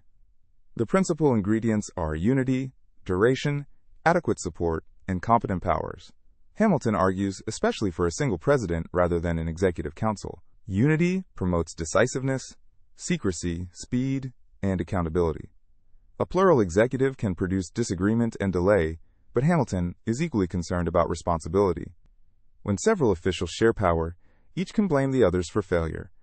A single executive makes it easier for the public to identify who acted and judge the result. Hamilton therefore sees accountability and energy as mutually reinforcing rather than contradictory. He distinguishes executive deliberation from legislative deliberation. A legislature benefits from multiple voices because lawmaking should incorporate diverse interests and careful debate. Execution often requires quick and coherent action. Applying the same organizational principle to both branches would ignore their different functions. Federalist No. 71 addresses duration in office. A president needs enough time to acquire knowledge, develop plans, and resist temporary public passions. Hamilton argues that Republican government does not require officials to mirror every sudden movement of opinion. The people's deliberate and settled sense should govern, but a capable executive may sometimes need to withstand a momentary impulse until reconsideration occurs. The 4-year term is defended as long enough to provide firmness without making the office permanently independent. Very short terms would encourage timidity, discourage long-range administration, and make the president overly dependent on legislators or immediate popularity. Federalist No. 72 supports re-eligibility. Hamilton argues that banning re-election would remove experienced leaders precisely when their services may be most valuable, reduce incentives for good conduct, tempt officeholders to exploit a final term, and disrupt administrative continuity. A president eligible for re-election remains connected to public approval. The danger of indefinite tenure is limited because each term requires renewed selection. Federalist No. 73 discusses presidential compensation and the veto. The Constitution protects the president's salary from being increased or reduced during the term, so that Congress cannot manipulate executive independence through financial pressure. The qualified veto gives the executive a defensive weapon against legislative encroachment and provides an additional check against hasty or improper laws. Hamilton prefers a veto that Congress can override by a supermajority rather than an absolute veto. The power is strong enough to force reconsideration, but not strong enough to make the president a permanent legislative superior. He expects presidents to use it both to defend the office and to prevent measures that appear seriously mistaken. Federalist No. 74 defends presidential command of the military and the pardon power. Military command often requires unity, secrecy, and speed, making it naturally executive. Congress still controls war powers and finance, but operational command cannot be exercised effectively by a large assembly. The pardon power likewise benefits from unity, because mercy often depends on circumstances that a single responsible official can evaluate decisively. Hamilton also argues that during insurrection, timely offers of pardon can restore peace. A dispersed body may hesitate or become trapped in faction when quick reconciliation is needed. Federalist No. 75 examines treaties. Hamilton rejects both exclusive presidential control and exclusive legislative control. Treaties contain elements of executive negotiation and legislative rulemaking. The shared arrangement between President and Senate therefore reflects the mixed character of the function. Senate consent also protects against corruption or poor judgment by a single executive. Federalist Numbers 76 and 77 defend appointments. The President nominates principal officers, but the Senate must consent. Hamilton argues that a single nominating authority creates identifiable responsibility and encourages coherent selection, while senatorial approval checks favoritism. If a committee made nominations collectively, responsibility would be obscured, and bargaining among members could produce appointments based on reciprocal favors. He expects Senate rejection to be exceptional but meaningful. The possibility of scrutiny should discourage obviously unqualified nominees, family favoritism, and personal dependence. At the same time, the Senate cannot force the president to nominate its preferred candidate. Number 77 considers continuity in administration and other executive powers. Hamilton argues that Senate consent to removal is not clearly required under his reading of the appointment arrangement, though the constitutional issue would later develop differently in practice and interpretation. More broadly, he concludes that the executive possesses enough strength to administer government without acquiring monarchical independence. The Presidency Papers reveal Hamilton's distinctive contribution to the Federalist project. He fears executive weakness almost as much as executive abuse. A feeble executive can produce bad administration, conceal responsibility, fail to enforce law, and create pressure for irregular power during crises. Republican safety, therefore, requires not merely limiting the executive, but making the office capable of performing its assigned functions visibly. The design combines unity with temporal limits, energy with impeachment, military command with legislative finance, nomination with Senate consent, treaty negotiation with supermajority approval, and veto power with legislative override. The president is deliberately stronger than the executive under the Articles, but that strength is placed inside a network of dependencies intended to preserve Republican accountability. Hamilton's executive theory is easily misunderstood if isolated from the wider constitutional structure. His argument for energy does not mean the president should control the legislature, courts, or treasury. Energy concerns the execution of powers constitutionally assigned to the office. The same author who argues for unity in the executive supports bicameralism and collective deliberation in the legislature, because different functions require different organizational forms. Accountability is the strongest reason for unity. A council can make executive action look safer because power is shared, yet Hamilton thinks shared responsibility may make abuses harder to identify. Members can conceal decisions behind collective procedure and blame one another. A single president concentrates visibility, even while substantive powers remain checked elsewhere. The comparison with the British monarch in number 69 is therefore central. Hamilton wants readers to distinguish energetic administration from hereditary sovereignty. The president lacks permanence, hereditary succession, an absolute veto, unilateral taxation, independent control of legislation, and unrestricted appointment or treaty powers. The constitutional issue should be analyzed power by power rather than through the emotionally charged word king. The presidential papers also assume that public opinion can be wrong temporarily without denying popular sovereignty. A representative government exists partly to translate public judgment into institutions that allow time for reconsideration. Hamilton's defense of duration and re-eligibility rests on the belief that responsibility requires enough continuity for voters to judge an administration by results. The appointment and treaty papers also show why Hamilton prefers divided participation to executive councils. A permanent council sharing executive power would blur responsibility inside the executive itself. Senate participation is different because the Senate remains a separate constitutional body whose consent is required only for specified functions. The president still owns the nomination or negotiation and can be judged for the choice presented. This distinction preserves Hamilton's ideal of executive unity while acknowledging that some decisions carry enough long-term consequence to justify concurrence from another branch. Advice and consent is therefore a check external to the executive rather than a division of executive identity. Federalist numbers 78 through 83. The Federal Judiciary and Judicial Review. Hamilton's judiciary papers defend a permanent federal court system and explain why judicial independence is compatible with Republican government. Federalist number 78 begins with the institutional character of courts. The judiciary controls neither the sword nor the purse. It commands no army and directly allocates no public money. Its distinctive power is judgment. Hamilton therefore calls it the least dangerous branch in relation to the political rights of the Constitution, though its independence is essential precisely because it must sometimes resist the other branches. Life tenure during good behavior is the principal safeguard. Judges who depend on short terms or political renewal may hesitate to enforce constitutional limits against influential lawmakers. Permanence also helps attract qualified jurists and allows them to master a complex body of law.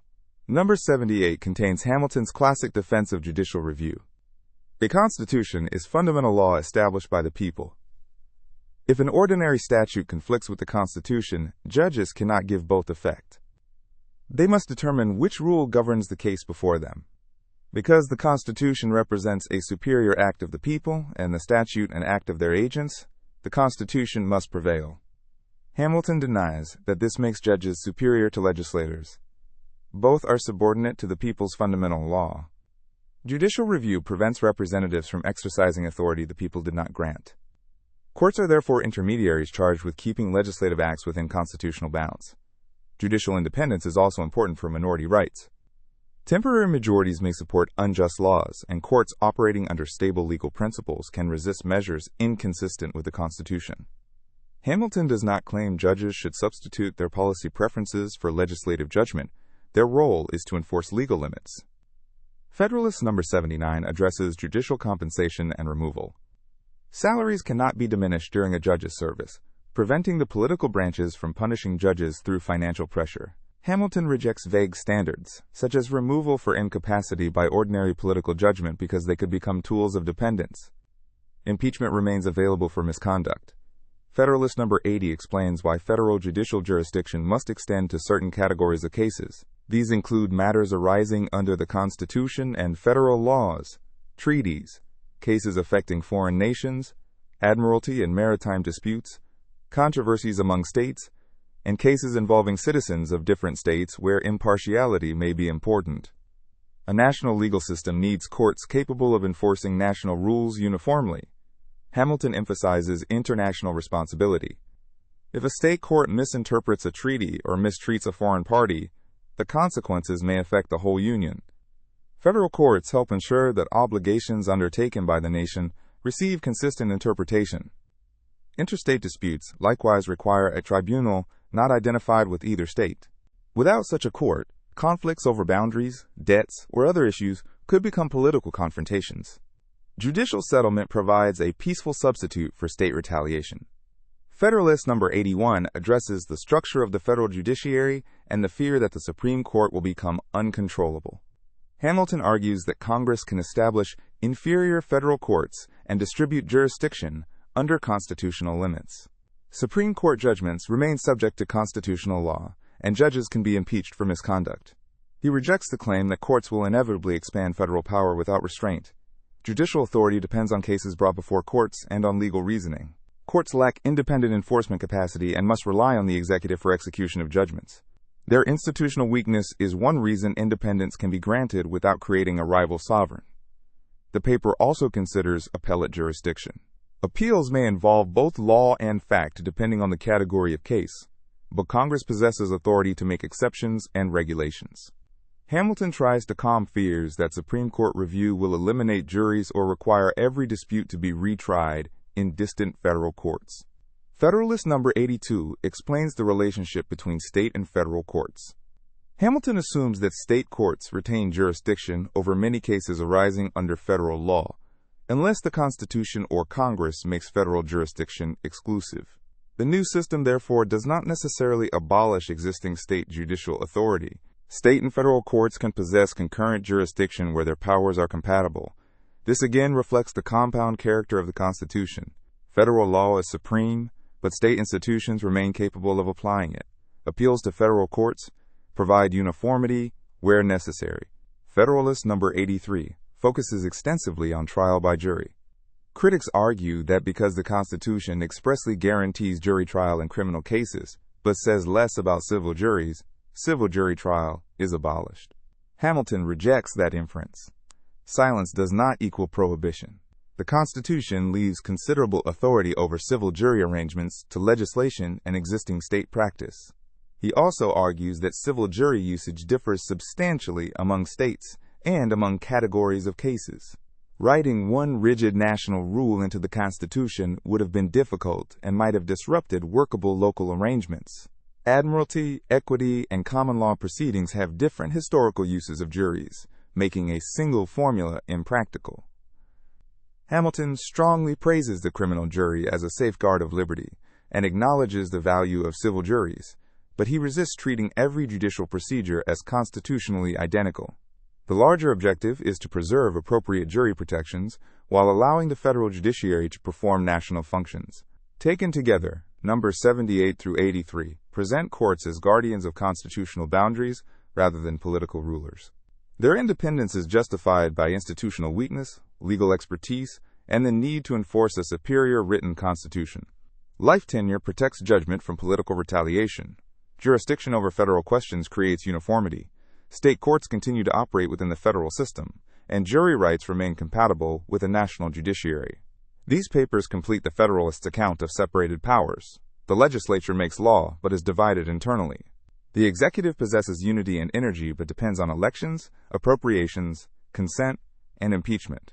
The judiciary possesses independence, but lacks direct control over force or finance. Each department receives enough power to perform its function and enough connection to the others to prevent complete autonomy. Judicial review in number 78 follows from Hamilton's view of written constitutionalism. If the Constitution were only political advice, courts would have no basis for disregarding statutes inconsistent with it. But if it is law superior to ordinary legislation, judges deciding cases must interpret it. The act of comparison is therefore presented as a normal judicial function rather than as a special political veto. Hamilton also stresses that courts depend on the executive for enforcement and on the legislature for much of their institutional framework. Their independence does not make them self-sufficient. This weakness distinguishes judicial review from legislative supremacy. Judges can pronounce legal judgment, but cannot independently mobilize force or revenue. The treatment of state courts in number 82 further undermines the idea that the new judiciary creates two completely separate legal worlds. State courts can often hear federal questions, while federal appellate review can preserve national uniformity. The judicial system is another example of layered federal authority operating through existing institutions where possible. No. 83's long discussion of juries reflects the ratification context. Critics treated silence about civil juries as evidence of hostility to them. Hamilton's response is partly textual and partly practical. State procedures differ too much for a single rigid rule, and omission of a constitutional command does not automatically create federal power to abolish every existing practice. Hamilton's description of the judiciary as weakest in force is also part of his case for life tenure. Independence looks more dangerous when considered abstractly, but less so when institutional resources are compared.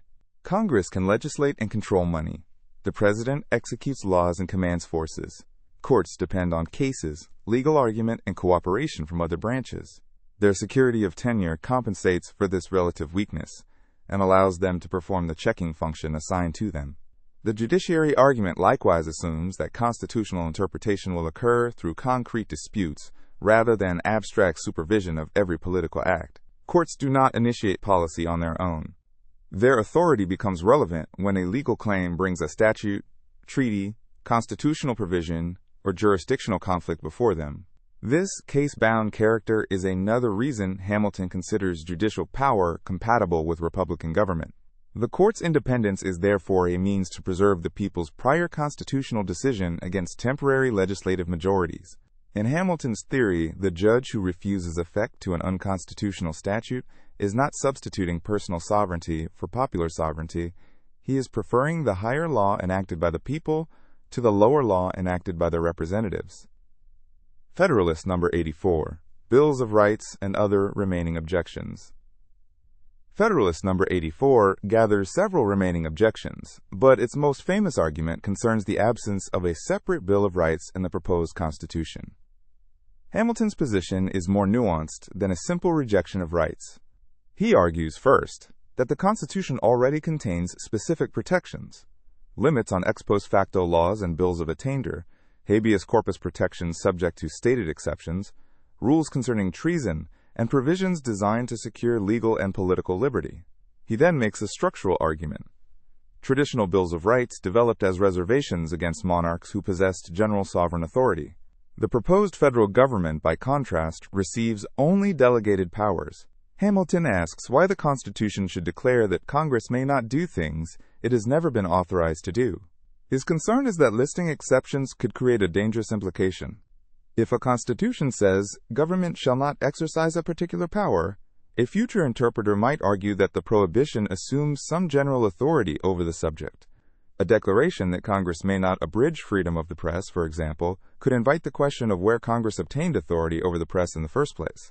Hamilton believes limited enumeration of powers is a stronger principle than a list of retained liberties. He also doubts whether some rights can be reduced to precise formulas without creating ambiguity. Freedom of the press is vital, but defining in advance exactly what legal rule constitutes its freedom may be difficult. Ultimately, he thinks public opinion and the structure of government provide indispensable protections that words alone cannot guarantee. History would take a different constitutional path. Ratification produced strong demands for explicit protections, and the first Congress proposed the amendments that became the Bill of Rights. Hamilton's argument remains important, however, because it reveals the original Federalist theory of limited federal powers, and the concern that enumerating rights can interact unpredictably with implied powers. No. 84 also addresses the claim that the Constitution lacks provisions comparable to New York's constitutional protections. Hamilton compares the documents and argues that many protections exist, either explicitly or through the federal structure. He rejects rhetorical assertions that the proposed system abandons all traditional safeguards merely because they are expressed differently. Another objection concerns the seat of government and the supposed creation of a distant federal capital capable of dominating the country. Hamilton sees no reason why a limited district under congressional control should threaten liberty, especially when representatives remain elected from states and federal powers remain constitutionally defined. He also considers concerns about public debts and expenses associated with the new government. Some opponents portray the Constitution as creating a costly apparatus. Hamilton replies that effective administration may save resources by replacing duplication and by securing national credit. The relevant comparison is not a new government versus no government, but an effective union versus the multiple expenses and dangers generated by a weak confederacy. The essay ends by returning to political reality. No constitution can protect liberty through wording alone.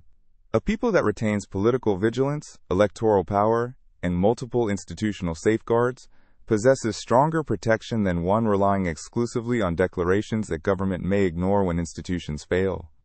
Hamilton's Bill of Rights argument is therefore consistent with the larger Federalist method. He prefers structural restraints, enumerated powers, separated branches, bicameralism, federalism, elections, judicial independence, and the dependence of government on the people. Critics want an additional textual list of prohibitions. The eventual American Constitution would combine both approaches, but number 84 preserves the original debate over whether rights are safest when expressly declared or when power itself is narrowly granted.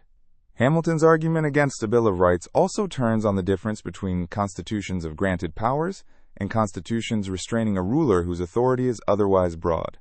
In the English tradition, declarations such as Magna Carta or the English Bill of Rights restricted existing sovereign claims. Hamilton says the federal government starts from the opposite premise. Powers are granted, not presumed. The controversy nevertheless reveals a gap between structural and declaratory safeguards. Hamilton trusts enumeration, elections, federalism, and separated powers to protect liberty. Many ratifiers wanted explicit textual guarantees as well. The later amendments would combine the two approaches rather than force Americans to choose between them. Number 84, therefore, provides a useful endpoint to the Federalist structural theory. Before explicit amendments were added, Publius placed primary confidence in the architecture of limited power. The paper shows both the strength and the political limits of that approach. Institutional structure can constrain government, but many Americans still wanted named liberties that future officials could not plausibly treat as matters of ordinary discretion. Federalist number 85. Concluding remarks. Hamilton closes the series by asking readers to compare the proposed Constitution with the realistic alternatives now available. He does not claim the document is perfect. Human institutions cannot be perfect, because they are created by fallible people, operating under conflicting interests and uncertain knowledge. The proper question is whether the Constitution is sufficiently good to deserve adoption, and whether its defects can be corrected more safely after union is secured than by rejecting the entire plan. He warns against the demand for ideal constitutional certainty before ratification. Political opponents can always imagine improvements, but no large society will agree unanimously on a complete design. If every objection becomes a condition for acceptance, constitutional government may become impossible. The Philadelphia Convention itself required compromise among states and interests. A second convention would face the same disagreements and might produce another plan criticized from different directions. Hamilton therefore treats amendment after ratification as more realistic than prior insistence on perfection. Under the Constitution, amendments can address demonstrated problems through an established procedure. Once the general framework is operating, experience will reveal which corrections are actually necessary. Rejection, by contrast, could dissolve the political momentum for reform and return the states to the known weaknesses of the Confederation. He also challenges the argument that another convention would necessarily produce stronger protections for liberty. Different critics want contradictory changes. Some seek weaker federal power, others stronger. Some want alterations to representation, others to the executive or judiciary. There is no unified alternative waiting to replace the proposed system. Reopening everything may therefore increase uncertainty rather than produce consensus. Hamilton returns to the distinction between possible abuse and probable operation. Every grant of governmental power can be imagined in its worst form. If constitutional debate asks only whether a power could be abused, no government can survive scrutiny. The relevant task is to examine incentives, checks, electoral dependence, divided institutions, and the consequences of withholding the power altogether. He also rejects a political style that treats compromise as betrayal. The Constitution emerged from mutual concession because the states differ in size, economy, geography, and political preferences. A durable union must give each enough reason to accept institutions that no state would have designed alone. Compromise is therefore not evidence that the document lacks principle. It is part of the process by which principles become workable among plural interests. The concluding argument gathers the series into a single chain. Union protects against foreign danger and interstate war. A large republic makes destructive majority faction more difficult. The Confederation fails because it governs states through requisitions rather than citizens through law. Effective national responsibilities require military, commercial, fiscal, and judicial powers adequate to their ends.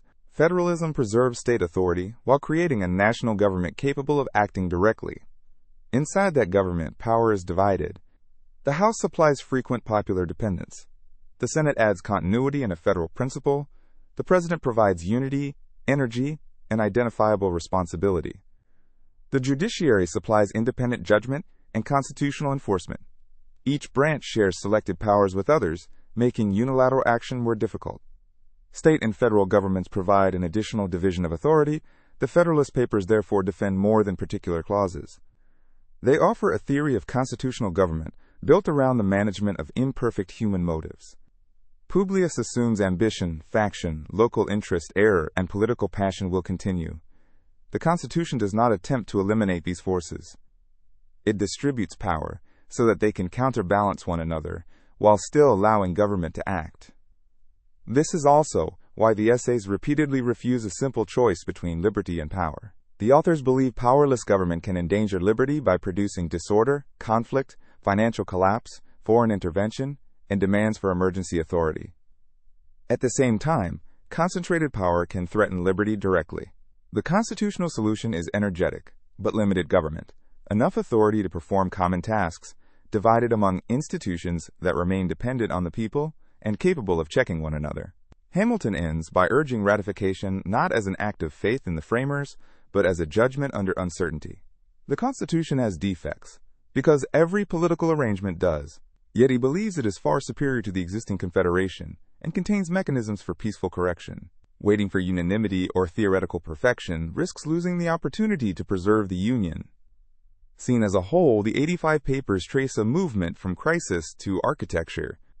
They begin with the survival of the Union, examine the dangers of fragmentation and the inadequacy of the Articles, define the powers a national government requires, and then explain the institutional structure intended to restrain those powers.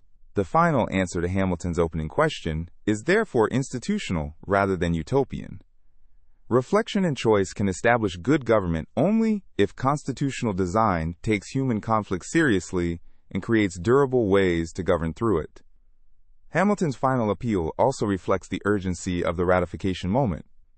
The Confederation is not a neutral baseline that can be preserved indefinitely, while Americans search for a flawless replacement. Delay has costs. Public credit, foreign relations, commerce, interstate cooperation, and confidence in the Union are already affected by institutional weakness. Rejecting the Constitution, therefore, means accepting risks as real as those imagined under the new system. At the same time, the amendment argument is meant to reduce the stakes of imperfections. Ratification does not freeze every provision forever. The Constitution contains a lawful mechanism for revision that does not require another crisis equivalent to the failure of the Articles. The capacity for self-correction becomes part of the case for adoption. The conclusion also reveals why the papers remain more than campaign literature. They provide a systematic account of how constitutional institutions interact. Scale affects faction. Federalism divides authority. Representation filters opinion. Bicameralism slows legislation. Executive unity creates responsibility. Judicial independence enforces higher law. Elections renew popular control. No single mechanism carries the entire burden. The system depends on their combination. The collection's final perspective is consequently neither anti-government nor simply nationalist. Publius argues that union and energetic authority are necessary, but repeatedly justifies them through popular sovereignty and institutional limitation. The national government is stronger than Congress under the Articles, precisely so that it can operate through ordinary law, rather than recurring crisis. Its strength is then divided so no officer or institution possesses all the instruments of rule. This synthesis explains the title's enduring importance. The papers are a defense of one constitutional proposal, but they also ask a general question. How can political power be made effective enough to govern while remaining fragmented enough to preserve liberty? Their answer is a system in which dependence on the people is primary, but where structure supplies additional protection when public passions, officials, or temporary majorities fail to exercise ideal judgment. One final implication follows from this layered design. The Federalist does not ask citizens to trust that future leaders will resemble the framers. Its constitutional mechanisms are intended for ordinary successors with ordinary ambitions. Elections can replace them, states can resist them, branches can obstruct one another, courts can enforce constitutional limits, and amendments can correct defects. The durability of the system is meant to depend less on exceptional virtue than on institutions capable of surviving its absence.